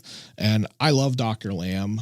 So I'm excited that it's coming out. It's like right up there with like Untold Story and Ebola Syndrome for me. And that like in those movies, you have Anthony Wong, who is like an Oscar caliber actor in Hong Kong doing exploitation films. And in Dr. Lamb, you have Simon Yam, who is also an Oscar caliber actor in Hong Kong doing exploitation films. So, yeah, I can't wait to cover it. I don't know how it's going to go, but I am excited to cover it. I have not seen it in a few years, so I'm really looking forward to revisiting it. And I'm sure they are going to do a fantastic job with that disc. I'm glad you asked about that. I like to talk about that stuff. Well, thank you. A lot of wrestling growing up. That's where all those references are not things I looked up. Those are things I remember. So like in junior high around like 1984, oh, excuse me. My Saturdays were basically wake up at 8:00 because Championship Wrestling from Texas came on, and then the WWF would come on, and then around 4:00 in the afternoon, I think it was the TBS Crockett promotion would come on, the NWA stuff, and then at 7:00, Gordon Soley's Championship Wrestling from Florida would come on, and that was like my Saturday. So I was watching wrestling as much as possible back then, and we would go to house shows and all this stuff. So, it was a good time. I watched a ton. I don't watch a ton now. Like modern pro wrestling is like way less interesting to me. So yeah, I don't see much anymore, but that era in the 80s, whew, man, I loved that stuff. And I was such a nerd about it. Like, I could talk forever about like Abdullah the Butcher or Kevin Sullivan as a Satanist and all this stuff. And it's amazing that I couldn't get a girlfriend. Like I remember the stupidest story. I remember a girl moved in down the street from us, and so we were walking to the bus stop, and she was from Texas, and so I'm like, oh, you're from Texas, you must watch Championship Wrestling from Texas, and you're probably a big Missing Link fan. And she's like trying to like run across the street through traffic to get away from me. So very smooth in my preteen years, very smooth. Oh, goodness. All right. What else have we got here? I gotta show you all these discs, man. John, thank you. Love your reviews. Always love 70s Satanic Panic films. Me too. My wife and I found awesome movies based on your reviews. Shout out to Castle Freak. Deathgasm has a bit of comedy. Yeah, we did Deathgasm. That one did really well back in the day. Early days of the channel for me. Castle Freak is on the list. I would like to probably try to get to that in the next year. I like that. I think it would be fun. So thank you. I'm glad you guys like those reviews. It's funny too, because I have spent a lot of time in the Satanic Panic world lately because, I have been working on a second show that I hope to get around to making one day, and some other stuff that all revolve around that. So I'm endlessly fascinated by that stuff, and hope some of you guys are too if I ever get to make these videos. So by God, as my witness, he's broken in half. Man, my JR still sucks. Oh, the things I do for you guys.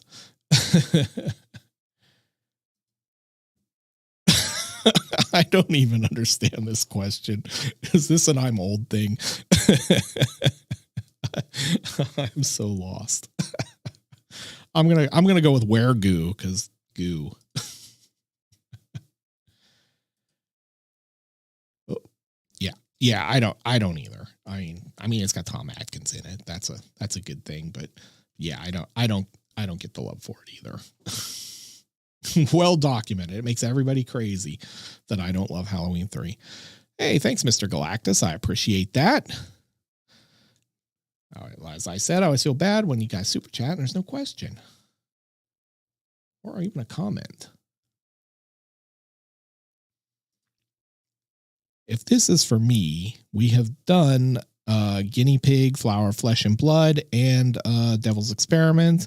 And I have done Junk. I would do Naked Blood, but I can't because I don't have a copy. So, yeah.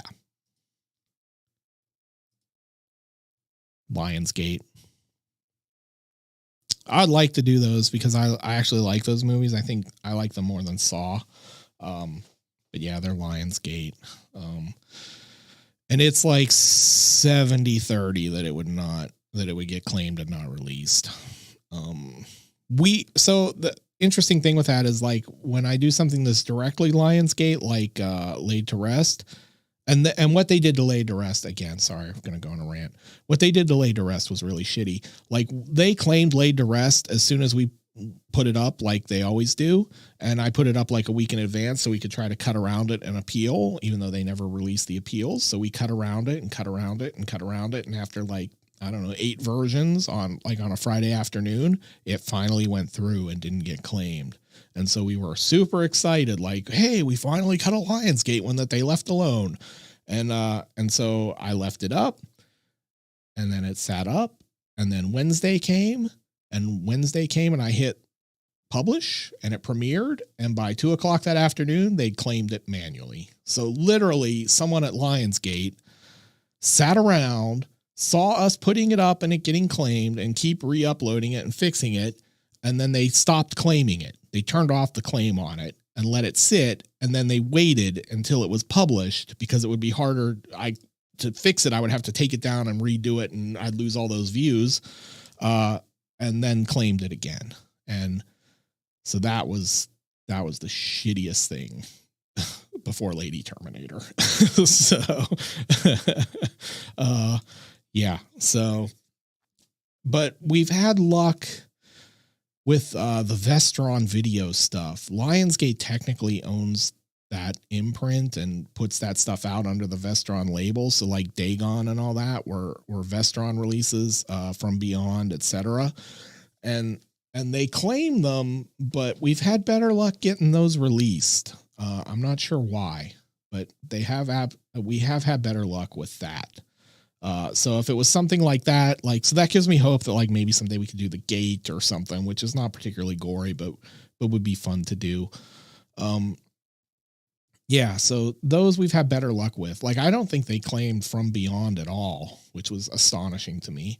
But like the stuff like Laid to Rest, man, if it's an official Lionsgate, so like Midnight Meat Train, stuff like that, it's like no dice. And after they did that, where they literally waited until it was live to screw me the most, I was just like, fuck this, we're not doing Lionsgate anymore. So the collector is like, yeah, like no chance.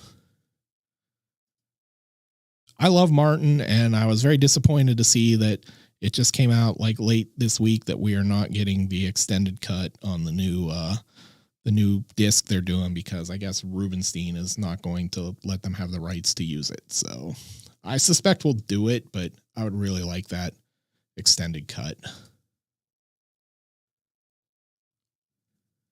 See if I get any more super. I'm catching up on the chat, guys. We're only like 3 hours into this live stream.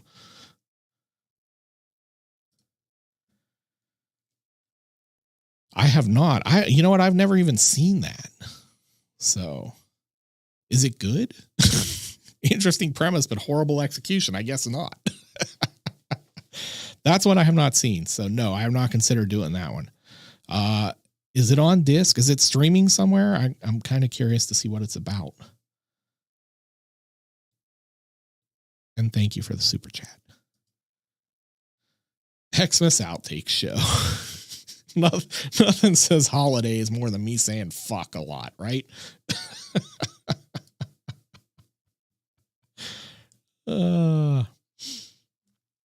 Yes, we do. So we have actually, it's funny. I filmed a new episode today that's coming out in a couple weeks, and it has a continuity is hard joke. And I meant to actually figure out a way to put a prop in there, and I fucking forgot. And I got to it, and I was like, I can't go find a prop now because I'm in the middle of filming. So it is a continuity is hard joke. It does not have a prop.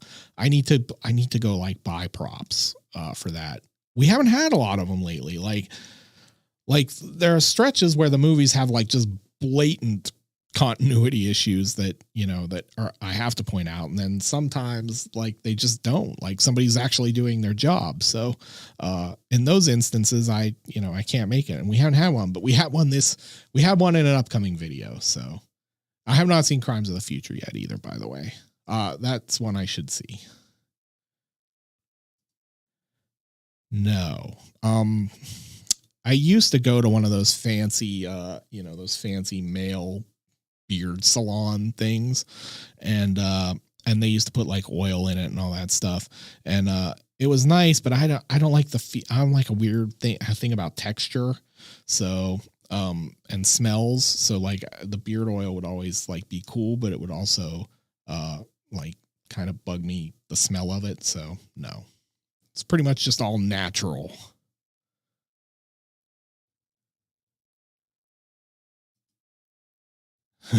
Yes, you are older than me, a fair bit older than me.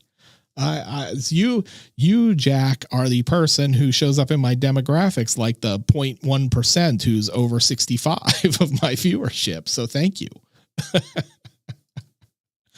I'm going to be 50 in a couple months, which is fucking surreal. So absolutely. You got all you guys in the comments. Like half the fun for me is like sometimes you guys come through with jokes that are like better than the ones I wrote, and I'm like, fuck, how did I miss that? So that's half the fun of reading the comments. So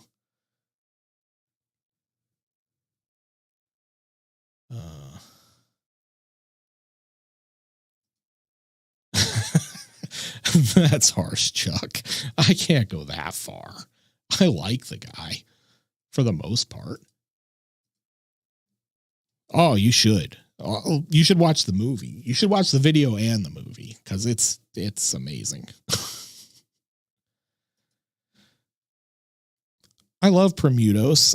We did it on the channel. It got age gated. And really, I can't even complain about that one. Like, I certainly put stuff in there.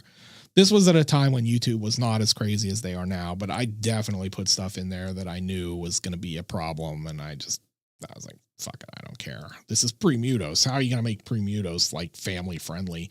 So yeah, I put that one. It's an okay video. Like that's an old one. So I'm always like, I don't know if these have aged well, but for its time, it was pretty fun.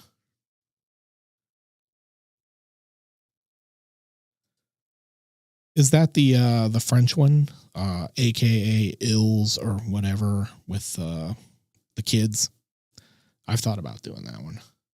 The French extremity stuff is kind of hit and miss too. Like Inside did okay, and High Tension did really well, but got claimed because it was Lionsgate, and then Martyrs did not. So yeah.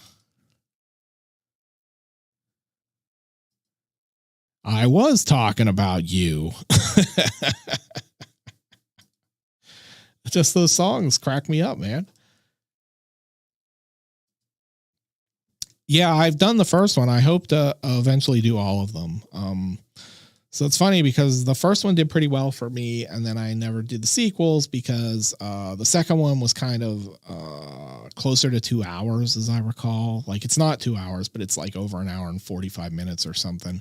And so I try to keep the movies around 90 minutes because I tend to write so many jokes. And then with Chris, he also writes so many jokes that we end up with scripts that are really long. And if we do like a 2-hour movie, the video is going to be like 30 minutes long, or I'm going to just have to mercilessly cut stuff out, which I prefer not to do. So, yeah, but they're definitely on the list. I do have plans to do them, and I'm just going to have to suck it up about the scripts. Hey, Chris, thanks for coming by, man. Someone, and I can't remember who, it's a regular viewer, and I'm terrible because I can't remember who, has bugged me and begged me to do Turkey Shoot, and it's on the list, and I keep forgetting to even pick it up. But yes, that would be a good one, and I need to do it. God, I wish I could remember who keeps asking for that. It's someone I talk to fairly regularly, and I just can't think of who it is.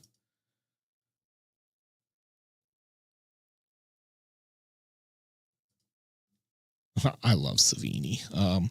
I know, so like, I know there's a lot of people now who are like, oh, Tom's kind of a jerk in person when you meet him at a con or whatever. And I get it. Like, he's done this so long and he's such a legend. And then you go to these cons and it's constantly the same 10 questions. And I'm sure it probably gets old after a while. And could he be more gracious to his fans? Probably. I don't know. I haven't met him. I'm just, what I've heard from people who've interacted with him in the past few years is that he can be a little cantankerous now, but he is like, what, 70? So I guess he's probably earned it.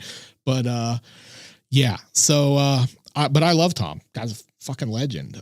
One of the all-time greats. So like, his work speaks for itself. Just the things he did for, horror cinema, gore effects and stuff like that. Guy's an icon. So I am perfectly willing to accept him being a little cantankerous. That's a good question, though. I like that.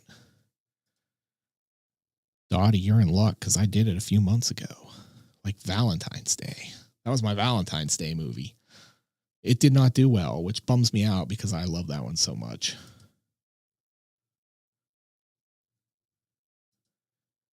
Chris, I'm a hip hop fan, man. Golden era. I like some metal though. I do like, I fuck with some metal. Not like super hardcore, but I'm pretty conversant.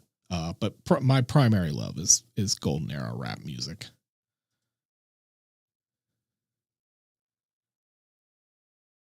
Sometimes people ask me to do a live show, and it's like, man, have you watched these live streams? I can barely speak. How can I do these jokes live? Have you seen the outtakes?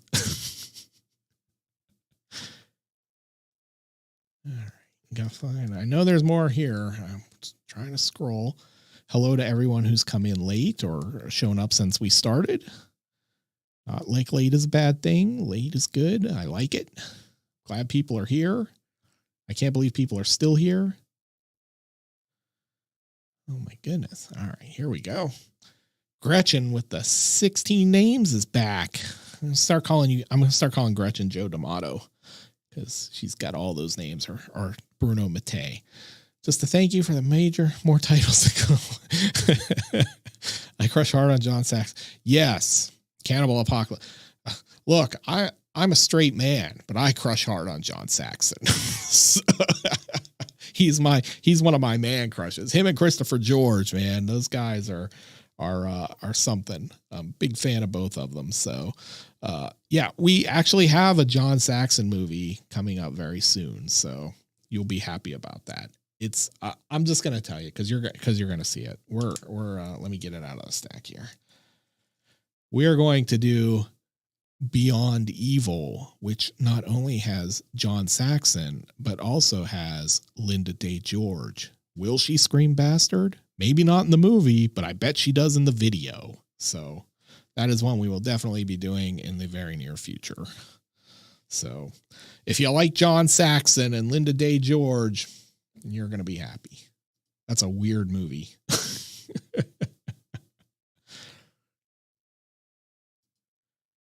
Yeah, Squirm. It's literally on the shelf. So this is it. I plan things in advance and then I change my mind. Yeah. And Squirm is one that I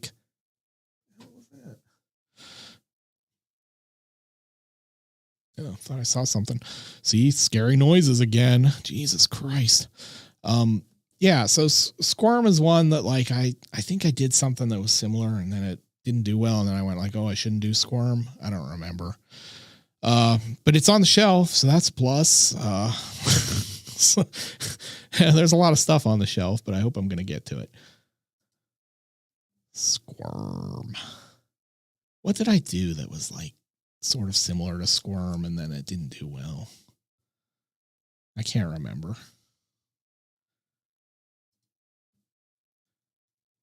Yes. Man, you guys gonna make me get in trouble.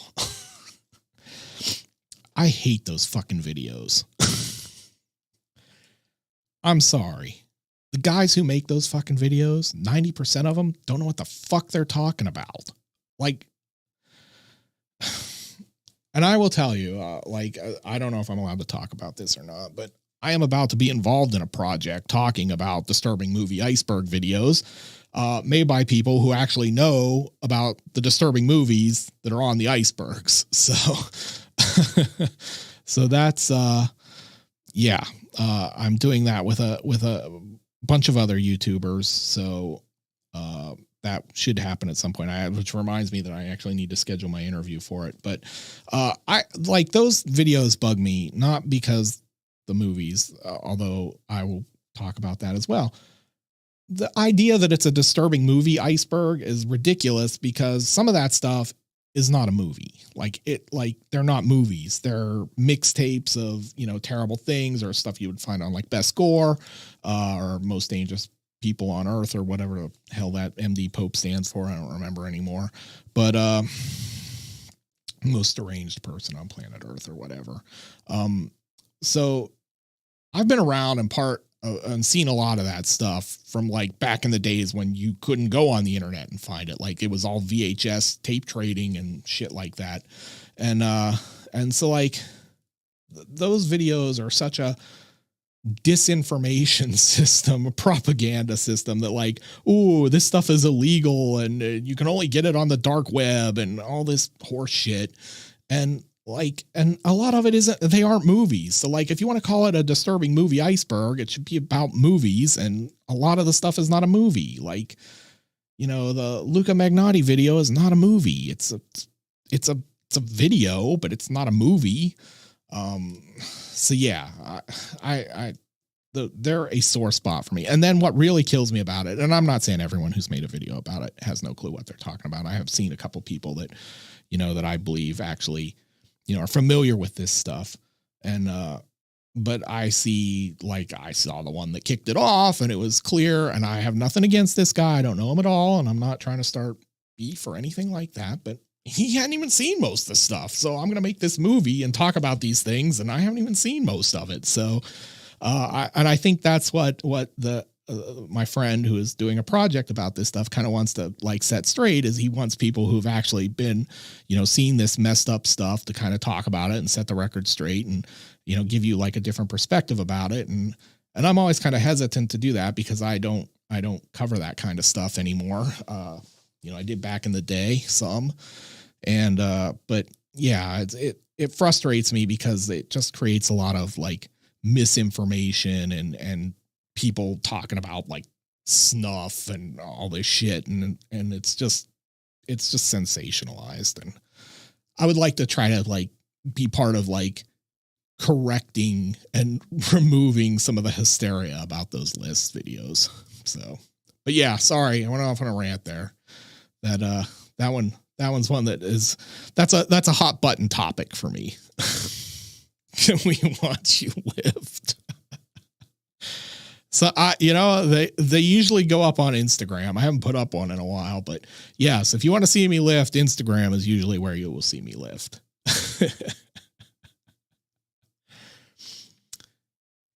Yeah. I should not even talk about those disturbing movie icebergs. Thanks, Jonah. Good to see you. Thanks for stopping by. And thank you for the $5. Hope you're having a good night. Hope you're having a good time. Listen to me talk nonsense. Joe Hall, thank you so much. That's very nice. $50. I appreciate that. If you have a question, throw it in there because I'll try to get to it. I feel like $50, you better get a question. Spice One is pretty underrated. Like that dude was, I had a lot of Spice One albums back in the day. What do we got? Am I caught up? Nope, not caught up yet. I'm so close though. Anyone else love? Yeah. So yes, I love it. Brad and I have been friends for like, I don't know, 12 years. So I don't know why we haven't done something together. I think it's mostly because, well, in Brad's case, Brad is good at crossovers. He's done lots of collaborations and things like that. For me, it's always kind of a challenge to do those because I never know how to make them like the videos work like with another person.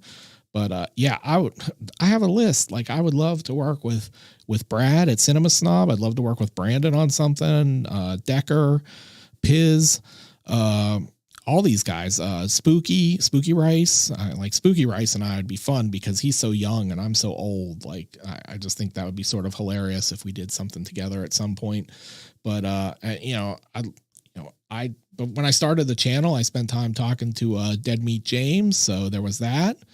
And yeah, it's been there's a lot of guys. It just never quite comes together for me doing that kind of stuff. And part of it's because I'm like, it's so hard just to get out my own videos that trying to find time to cram in a video with someone else is challenging. Like I had a lot of fun doing Horrible Reviews 3-hour most extreme movies thing, the couple parts I was in there for.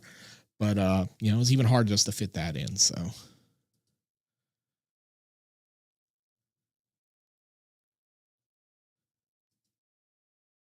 that would be pretty meta. I might have to do that. Oh, you guys kill me. I haven't heard anything bang in a while.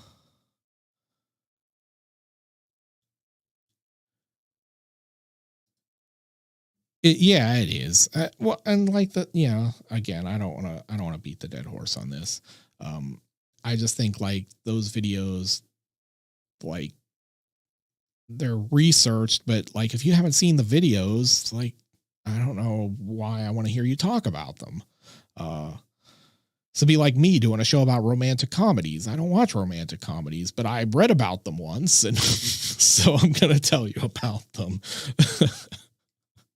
And yeah, it is. And like I said, a lot of the stuff on those lists is not a movie in the technical sense of, disturbing movie. They're not movies. So.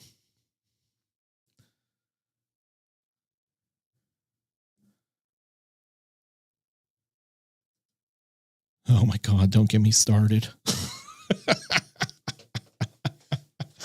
Do not get me started. Oh yeah. What? Yeah, I'm not saying a word. I'm going to be good, and I'm not going to start being the guy who talks trash.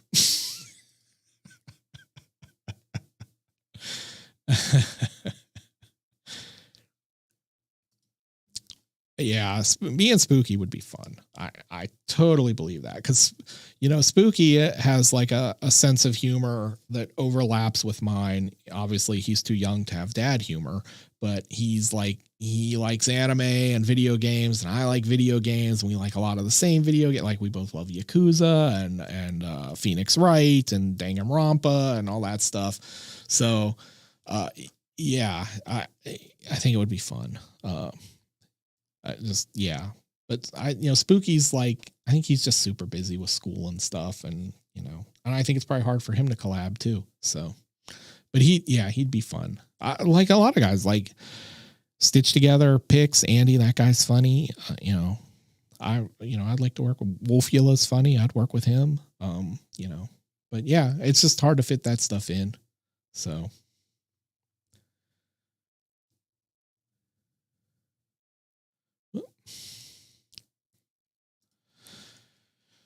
Am I a fan of the 79 cult classic film Over the Edge?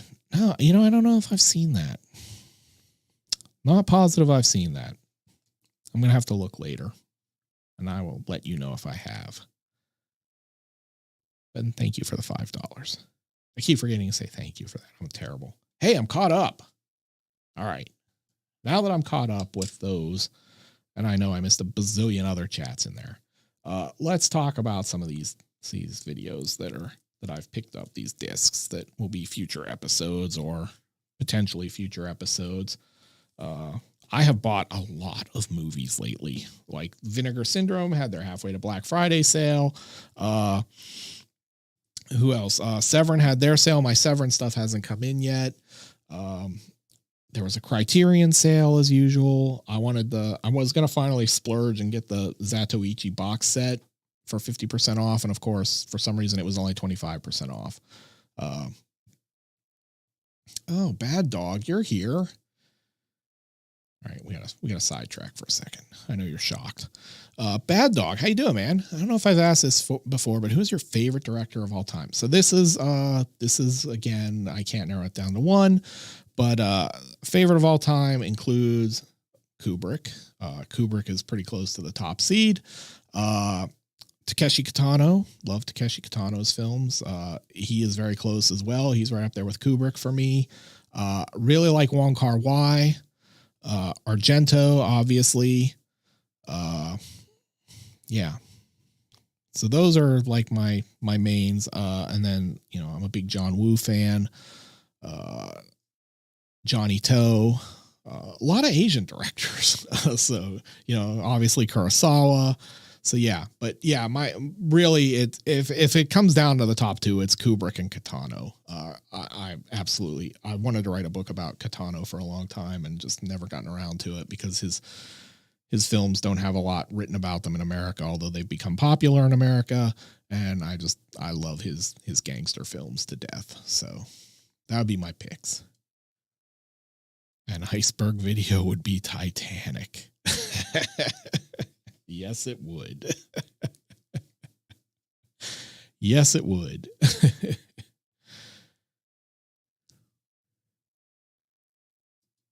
I know, man.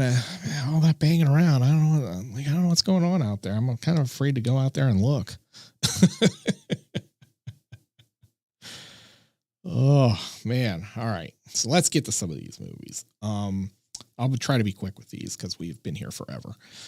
First up, we got this in the Criterion sale from Amazon just recently, 50% off. I finally own the Criterion version of Videodrome. So whoever asked me about covering Cronenberg movies, I now own my favorite in the definitive edition.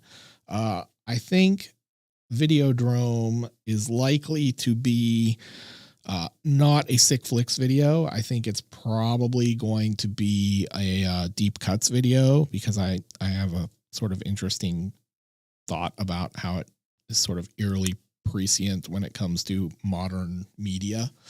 So, but it might show up as a Sick Flick. I don't know yet. But I'm excited to have it, and I'm excited to finally do something about a Cronenberg film, particularly Videodrome. So, yeah, I saw you mention Blondie earlier, Chuck.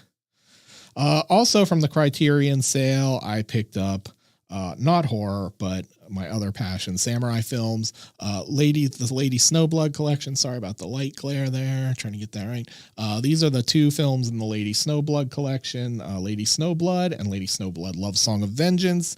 If you have seen Kill Bill, Tarantino ripped off these movies pretty hardcore in spots. So if you like those movies, you're probably going to like these. They're bloody samurai, female samurai movies. Really good. So definitely worth seeing. Next up, I think this was a Vinegar Syndrome from the sale. Yeah, Lady Snowblood is awesome. It really is. Like highly recommended, both of them, especially the first one though. Next up, William Malone's Creature. I get people ask me to do this all the time. So yes, I will definitely be doing this at some point. Another Alien ripoff. So this is going to be a good one. I have that Lone Wolf and Cub set. I'm a huge Lone Wolf and Cub fan. So, and yes, Horror Hermit of Hell. I cannot not talk about Lady Snowblood and Tarantino ripping it off. So, so yes, glad of that. Also coming up, also from Vinegar Syndrome, you may remember we covered Don't Panic a while ago, which was a Ruben Galindo Jr. film. Well, we're also going to cover his debut film, Cemetery of Terror, which is just batshit crazy good. You will love it because it's the first half of the movie is basically Halloween, and then it kind of turns into the beyond. So it's Creature is called Titan Find in the UK. That's correct. And there are two versions on here. There's like the Creature version, and I believe the Titan Find version is also on there. So as well. It's an homage, not a ripoff. Yes. Tarantino's top line of defense.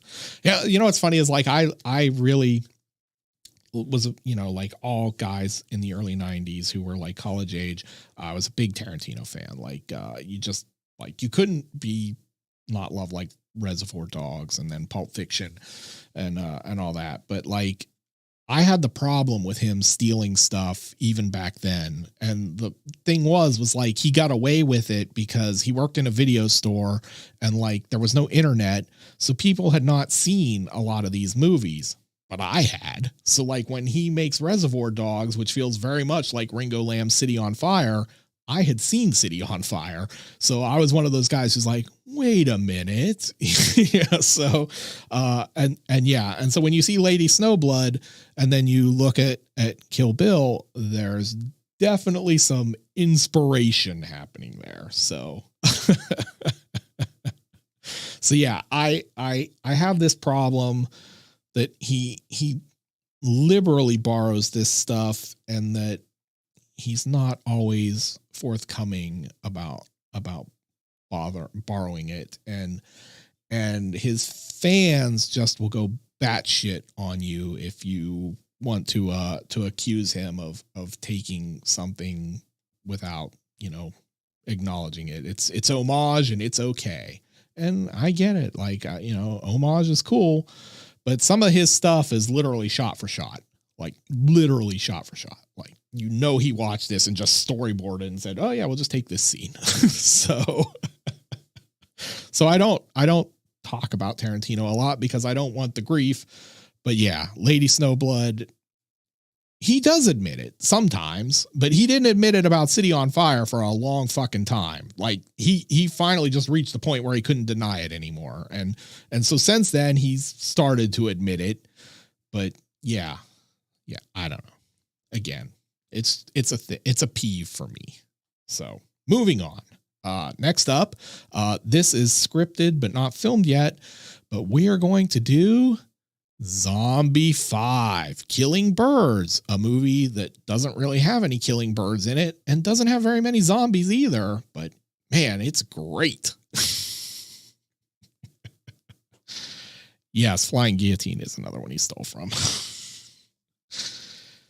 And like, I get like the problem for me is when he doesn't admit it is like he misses the opportunity to promote those films. And like I have other problems with Tarantino that go beyond that. My biggest problem with Tarantino is that he's an asshole because he got his girlfriend at the time, Mira Sorvino, to make a film with Chow Yun-fat called The Replacement Killers, and then he fucking blamed Chow Yun-fat for it not doing well at the box office instead of his girlfriend. And like, look, you can't talk shit about Chow Yun-fat around me. Like that's not good. Like I love Chow. And so, and again, my other, and this ties into my problem with him with that is then he gets Sonny Chiba to be in Kill Bill and doesn't give him anything to do, makes him basically a caricature.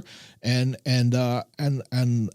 while Kill Bill has its moments of fun, most of my favorite moments come from other movies. And yes, that GIF is a classic. And so I often think that for a guy who professes to love these Asian films so much, that his work in those Kill Bill films is not particularly respectful of these films he supposedly loves. So yeah. And that's coming from a guy who could talk about samurai films and heroic bloodshed films and all that stuff almost endlessly, like horror films. Like I watch a ton of Asian action cinema. I'm very conversant on that topic. So yeah. And I just don't think he's particularly respectful of them. So yeah, that's my take. Next up, Arrow Videos. First Argento, bird with the crystal plumage. I don't know what we're going to do with this one yet. I don't know that it works well for sick flicks necessarily, but we'll see. Maybe. Moving along.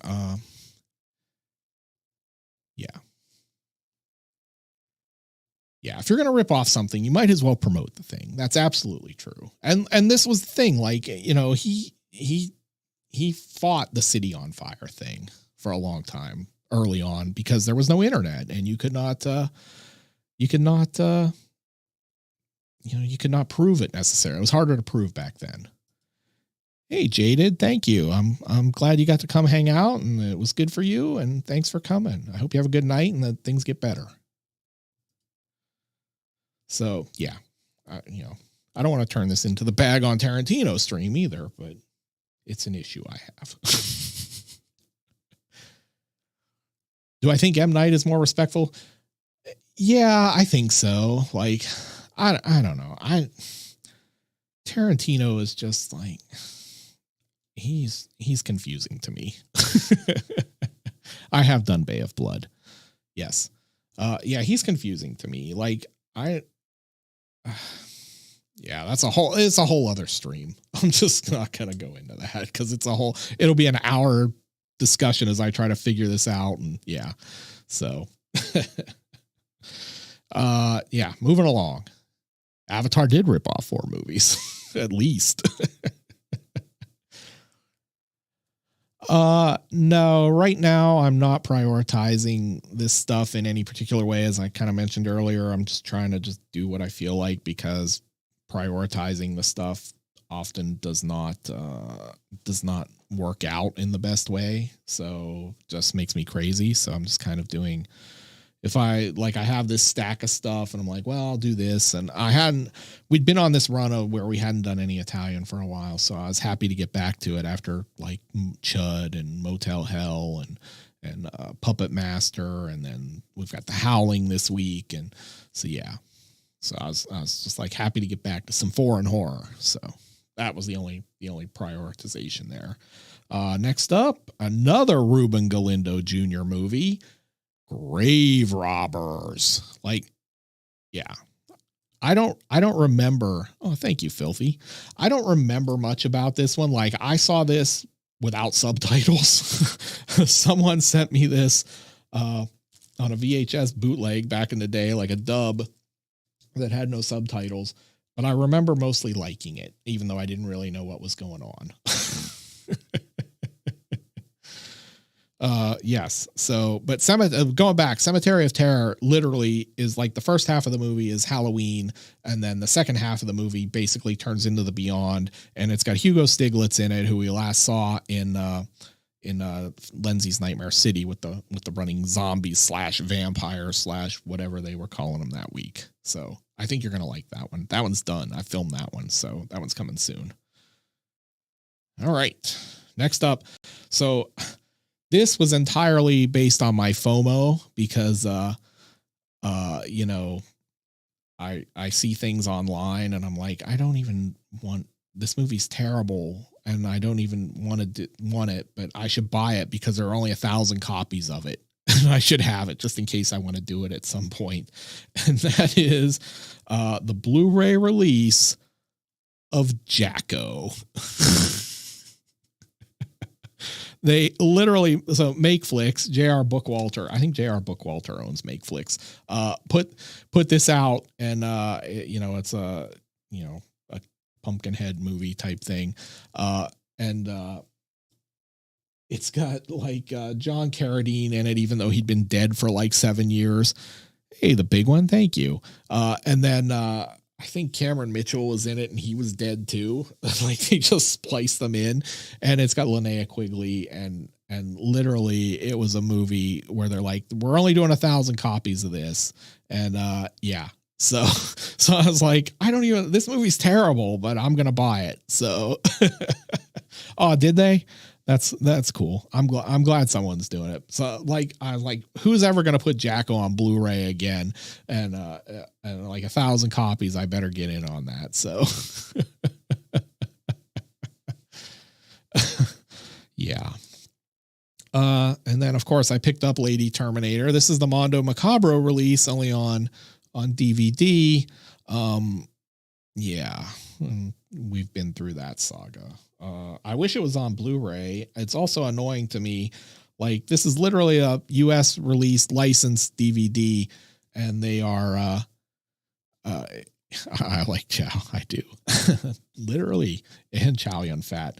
But yeah, it bugs me like that a company in Indonesia could claim the movie when they licensed it to Mondo Macabro to release it in America. And it's like, what? I can't cover their version. Like, you're screwing them out of sales, basically. So I like Nightbreed Surge. Definitely like that.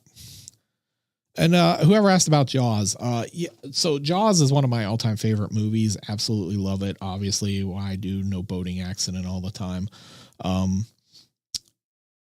I don't think I'll ever do it because Universal will claim it because I'll use so much footage, and yeah, and like I love Jaws, and I don't think I could make it funny. So it's like one of those things, like I just, sometimes I love a movie too much, and it's hard to make it, like, for me to pick at it like I have to do the show. So yeah, so I don't think I'll ever do Jaws. I'd like to, but I don't think I will. So all right, next up, this was another Scream Factory put this out, like 2,000 copies. They like dropped it in the middle of the day out of nowhere, and they're like, hey, we've got 2,000 copies of this, and you better get it now if you want it. And it is William Peter Blatty's The Ninth Configuration. If you've never seen this is like a great flick. It's sort of like a tie-in to The Exorcist in a weird way. I'm not going to say anything more about it than that, because I don't want to kind of spoil it for you, but it's very good, and you should definitely give it a look. All right. So what do we got going on in chat here? Yes, you should see Shogun Assassin is like a remixed version of the first, 2 or 3 Lone Wolf and Cub films, with dubbed and for Western audiences. And it's kind of like a highlight reel of those movies. Like, it takes out the story parts that the actual Japanese films has, and just kind of crams in all the crazy samurai action with all the geysers of blood and stuff. And it's awesome, but you absolutely should see the actual movies too. So, next up, another Vinegar Syndrome. We have a copy of Argento's Trauma, one of his more divisive films, not as, yes, Exorcist 3 is like a sequel to Ninth Configuration too. Yeah, it's complicated, but you're on the right road there. Yeah. So I don't want to spoil any of that, because I want people to be able to, I think people should check it out and kind of go in cold. But yeah, Trauma, Argento's American film with Savini effects. Yeah, I'm actually looking forward to doing this one, because I have not seen it in a long time, and I remember it being like not great, but also like a lot of fun. So I'm the same, Bad Dog. I own them all in some format or other, but like, it's nice to get them upgraded to Blu-ray at this point. So yes, Twinkle Twinkle Killer Kane in your paper. That's nice. Yeah. Yeah, I'm a big fan. Like, Ninth Configuration is like really a cult film. Like, it's a lot of people have never seen it, and the people who have really, really like it. And it's like, they're very passionate about it, and it's worth being passionate. It's a good film. Yeah. So I'm highly recommending that. I don't know if there are any copies left, but if you can find it somehow and see it, it's definitely worth checking out. So, Robo Vampire. Yeah. Robo Vampire. Chuck, I still have not seen the Suspiria remake. I don't know when that's ever going to happen at this point. It's crazy. Next up, Severin I picked up. Oh, I probably can't show this. I'm going to have to be... Yeah, I can't show this. It's Black Candles. It's a Jose Ramon Larraz film, sort of sex and violence and gore. I don't know. Like, I have to watch it to see if we can actually get it on the show. It's from 1982. It's, you know, if you're familiar with Larraz's films, you know kind of what you're in for. Yeah, I have seen Giallo. Man, it's so bad. And whoever asked about like an American film like New York, I think as I recall, Trauma was filmed at least partially in Pittsburgh. Don't quote me on that though, because it's been a while. Yeah, it's like an Andrews Bethman. Older, but yes. Oh yeah, Q, the Winged Serpent. Yeah, I remember that, Tommy. We've thought about doing that a bunch of times. What else we got? Oh yeah, so back to Black Candles. Yeah. It's an interesting film. Yeah, go worry. I don't know if we can if we'll get that one on the show or not. I have to sit down and go through it and see what's in there and how much I can cut around and all that stuff. So next up, the Rare Synapse DVD, because it's not on Blu-ray. Debatably Donald Pleasance's last appearance, although some people insist it was Halloween 6, although I think technically he actually did this right after, but not 100% sure on the timeline. It's very close. Fatal Frames. This is a terrible movie, but it's got Donald Pleasance, and it's like a crazy stylized Italian slasher film. It's super friggin' long. It's like over 2 hours. It should be it's 2 hours and 5 minutes. It should be about 80 minutes, but yeah, I have always liked Fatal Frames, even though it's terrible. And I think we might do it at some point. So yes, not to be confused with Fatal Frame, the video game. So yes. Oh my God, Forever Evil. I can't find a copy. And it's so long, Forever Evil. Like, I would love to do that. What got me into the genre? Seeing horror movies young. I saw Jaws and Halloween at way too young an age, and was terrified of them, but also loved them. And that was really where it kind of took off for me. Yeah, not Fatal Frame like the video game. This is Fatal Frame, so it's different, but same name basically. And last but not least, a weird, again, another Synapse. And this is weird because they're apparently like printing on-demand DVD-Rs according to this sticker now when I bought it. A Japanese film with a Cronenbergian kind of twist. I will cover up the parts that are objectionable. Kai Fujiwara's Organ. This is a movie a lot of people haven't seen. It's very good. It's very weird. It's like Japanese Cronenberg, made by a woman, no less. Gory, strange, very, very cool movie. Like Evil Dead Trap, not as campy. Like it's a more serious one. Don't do that. Look out behind me, man. You guys got me jumpy. I don't like it. I haven't heard anything in a while, but yeah, it's weird. Keep hearing weird noises out there. I hope it's my AC. Anyway, I'm still alive, so we must be okay.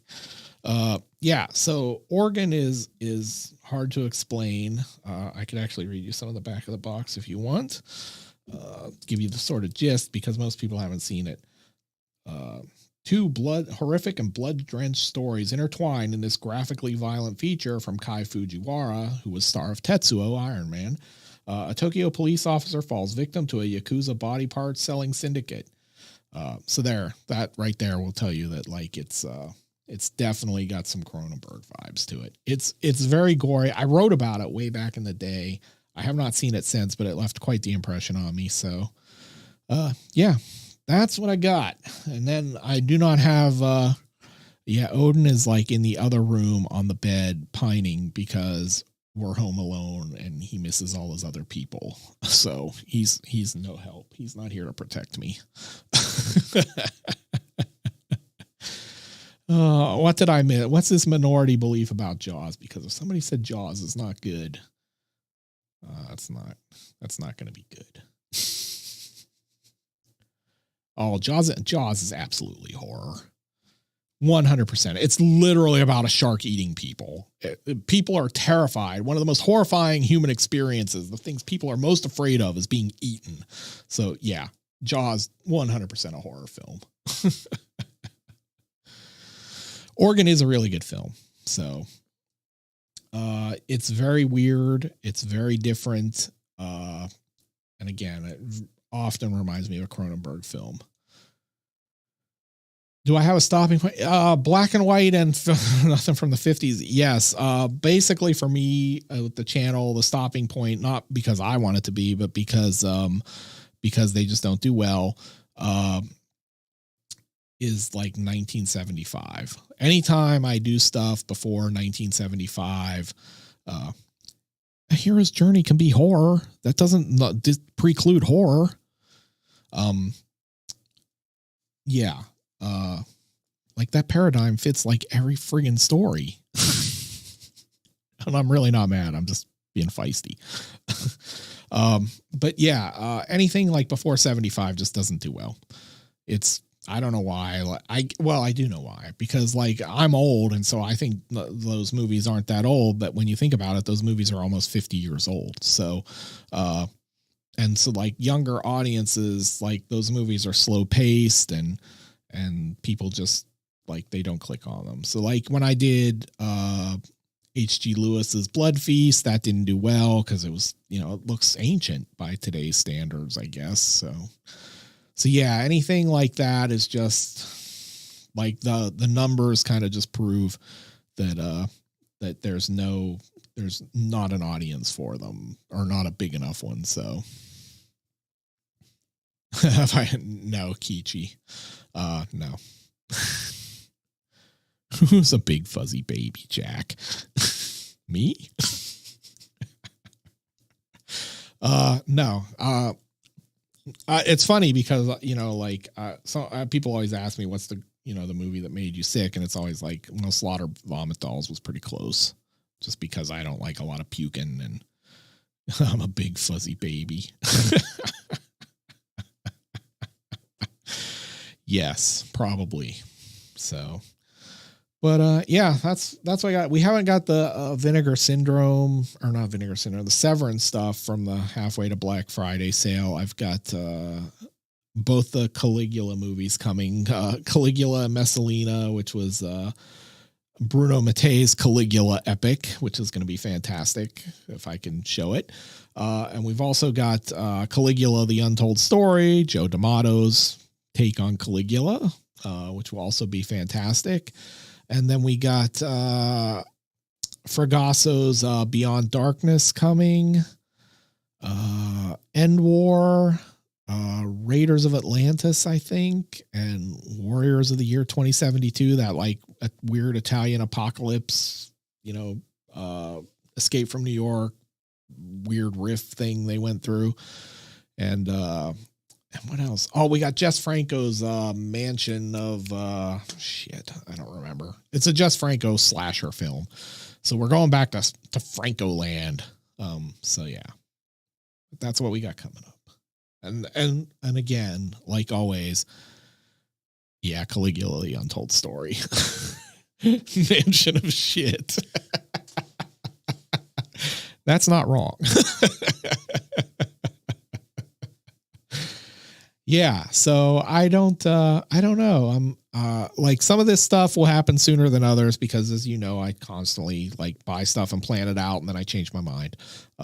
based on how things are doing. Like if something does well or something doesn't do well, I'll swap things around. So, but I can tell you that like this week coming up is show your milkers. You guys got to settle down. Yeah, nobody wants that. Yeah, we've got like The Howling this week, and then Zombie 5, and then oh no, I'm sorry. The Howling this week, then Cemetery of Terror, then probably Zombie 5, Beyond Evil. Those are all either scripted or in the scripting process or filmed. And then after that, it's who knows. So, and I do hope at some point that we get Lady Terminator back. So that would be cool. I did Reanimator way back. That was a disappointment. Like Reanimator was like so early in the show's history that I was literally just trying to figure out what the fuck I was doing. And, hey Chuck. Yeah, it does. Thanks for hanging out, man. I appreciate that. You guys come, you come to the premieres every week. I appreciate that more than I can say. So, The Howling did pass copyright. Yes. Amazingly, we expected that it wouldn't. And we put it up, and then we're like, Jay's like, it's been up for 6 hours and it hasn't been claimed. And I'm like, well, lately they wait like 24. So I put it up on my end, and it's been up since like Tuesday. So no issue. So I think we're in the clear on that one. I have not done Dracula AD 72. Yeah, The Howling is a classic. It's really funny because like it's like some of these movies from the early 80s, like the mainstream stuff, I haven't seen in a long time. So going back to them and revisiting them is fun because it's like going back to my childhood, right? But you really realize like how much slower movies were back in that era. Like as much as I complain about like the hyper editing and stuff, the Michael Bay constant like ADD editing and all that, I'm still used to it because this is the world we live in. And now when you go back to like The Howling from like 1981 or what it was, 81 or 82, it takes like 40 minutes until there's a werewolf in that fucking movie. And it's like, hey, this is a movie called The Howling. You might want to show a werewolf before you get halfway through it, you know? So, and then like The Howling is cool because once you actually get to the werewolves, like once Rob Bottin starts doing his thing, then yeah, you get the werewolves and it's great. But like that first half hour or so, it's like, wow, this is a lot of setup. So Jerry, yes, I absolutely, not as a kid because I was already like 12. So I was almost a teen when I came here, but yes, it's so funny you mentioned Dr. Paul Bearer because he's a huge influence on the show. He was the horror host, if you don't know, here on Channel 44 in the Tampa area for years and years and years. He passed away. Hey, thanks, Steve. I appreciate you coming. Hope you get some sleep. But he was the horror host, and he did a ton of puns and goofy bits and you know, like just constant. And so he was like a huge inspiration. And now it's like they've got a new guy who goes around as him because he passed away, and he's all right. But yeah, he was a huge influence on the show. One of my favorite horror hosts. I wish he'd lived longer. So anytime Bottin and Robert Picardo work together, greatness happens. That is not false. So yeah. So yeah, The Howling came out pretty well. I thought it was a good script, and it turned into a good video. I'm never sure when we script them and when I film them, but when Jay sends me the cut, he usually says, "Oh, this is good," or "Oh, this is not as good," and he's usually right. If it's not as good, I can't fix it, but everybody likes it anyway. But yeah, so I think The Howling came out well. So yeah, YouTube's sure gonna let me do that, Joey. Hey, thanks, Billy. I'm happy. I'm happy you like the show. Favorite vampire film of all time? Jesus, I don't know. Probably one of the Hammer Christopher Lee ones. Like, yeah. I'm gonna go with one of those. I can't pick though. Like I'm watching enough vampire movies. Tell you what, it's not Twilight. Oh, Near Dark. Yeah, Near Dark is up there too. Yeah, Near Dark is very good. Thanks, Rick. I appreciate that. Howling 2, simultaneous. Yes, yes. Actually, Chris was like, let's not do the Howling. Let's just jump to Howling 2 because it's got boobs. So, and it's hard to argue with that. So, wow, Interview. I would not have gone with Interview. I haven't seen it since it was new though. It may be better than I remember. Not that I disliked it. I just wouldn't put it as my favorite. So I really like Leaf Jonker's Darkness. Have you guys ever seen that? Near Dark is a good pick. That's actually, I would still probably stick with a Hammer, Christopher Lee, because he's just so iconic as Dracula. But yeah, but Near Dark is very close. Oh, thanks, Geechi. Darkness is great. I can't get a like it's out of print again, and like I can't find a copy to do it. I probably couldn't do it anyway. But I've been a fan of Darkness for forever. It's like just super low budget, made by like a kid, gory as hell, and like it's not a well-made film, but for a film made by a kid with like a 16mm camera, it's pretty great. Just blood everywhere and mean vampires, and yeah, it's good. I thought Bliss was pretty good. Like I'm like not a big vampire fan for some reason. Like I like zombies, and even zombies are sort of tough now, but yeah, I tend to gravitate towards zombies. And then of the classic horror, it's probably zombies, then werewolves, and then maybe vampires after that. So I have not watched Mad God yet. So Jesse, thank you. No, I have not. I actually talked about that earlier. It's tough because it's already funny and it's hard to make those funny. And I also worry about it getting copyright claimed. Beast Within is funny because I have it on the shelf and I pulled it out like 2 weeks ago and said to Chris, I'm like, have you ever seen the Beast Within? And he's like, no. And I'm like, we should do that. I should send you that and you could see if you think it's funny, if we can make it funny. So, but then I got sidetracked with something else. So anyway, guys, I am very thirsty. And so I am going to wrap up here. I would like to thank you all for coming to hang out with me. I am blown away by the turnout as always. Thank you for all the super chats and all the great questions and the conversation. I hope it was entertaining. I hope I, amuse you for a few hours and that I didn't bore you to tears. And if I missed anybody's super chat, I'm super sorry. So, let me know, leave me a comment or something and I will answer it there. And I will see you guys on Wednesday. Hopefully we should be back to normal. All right.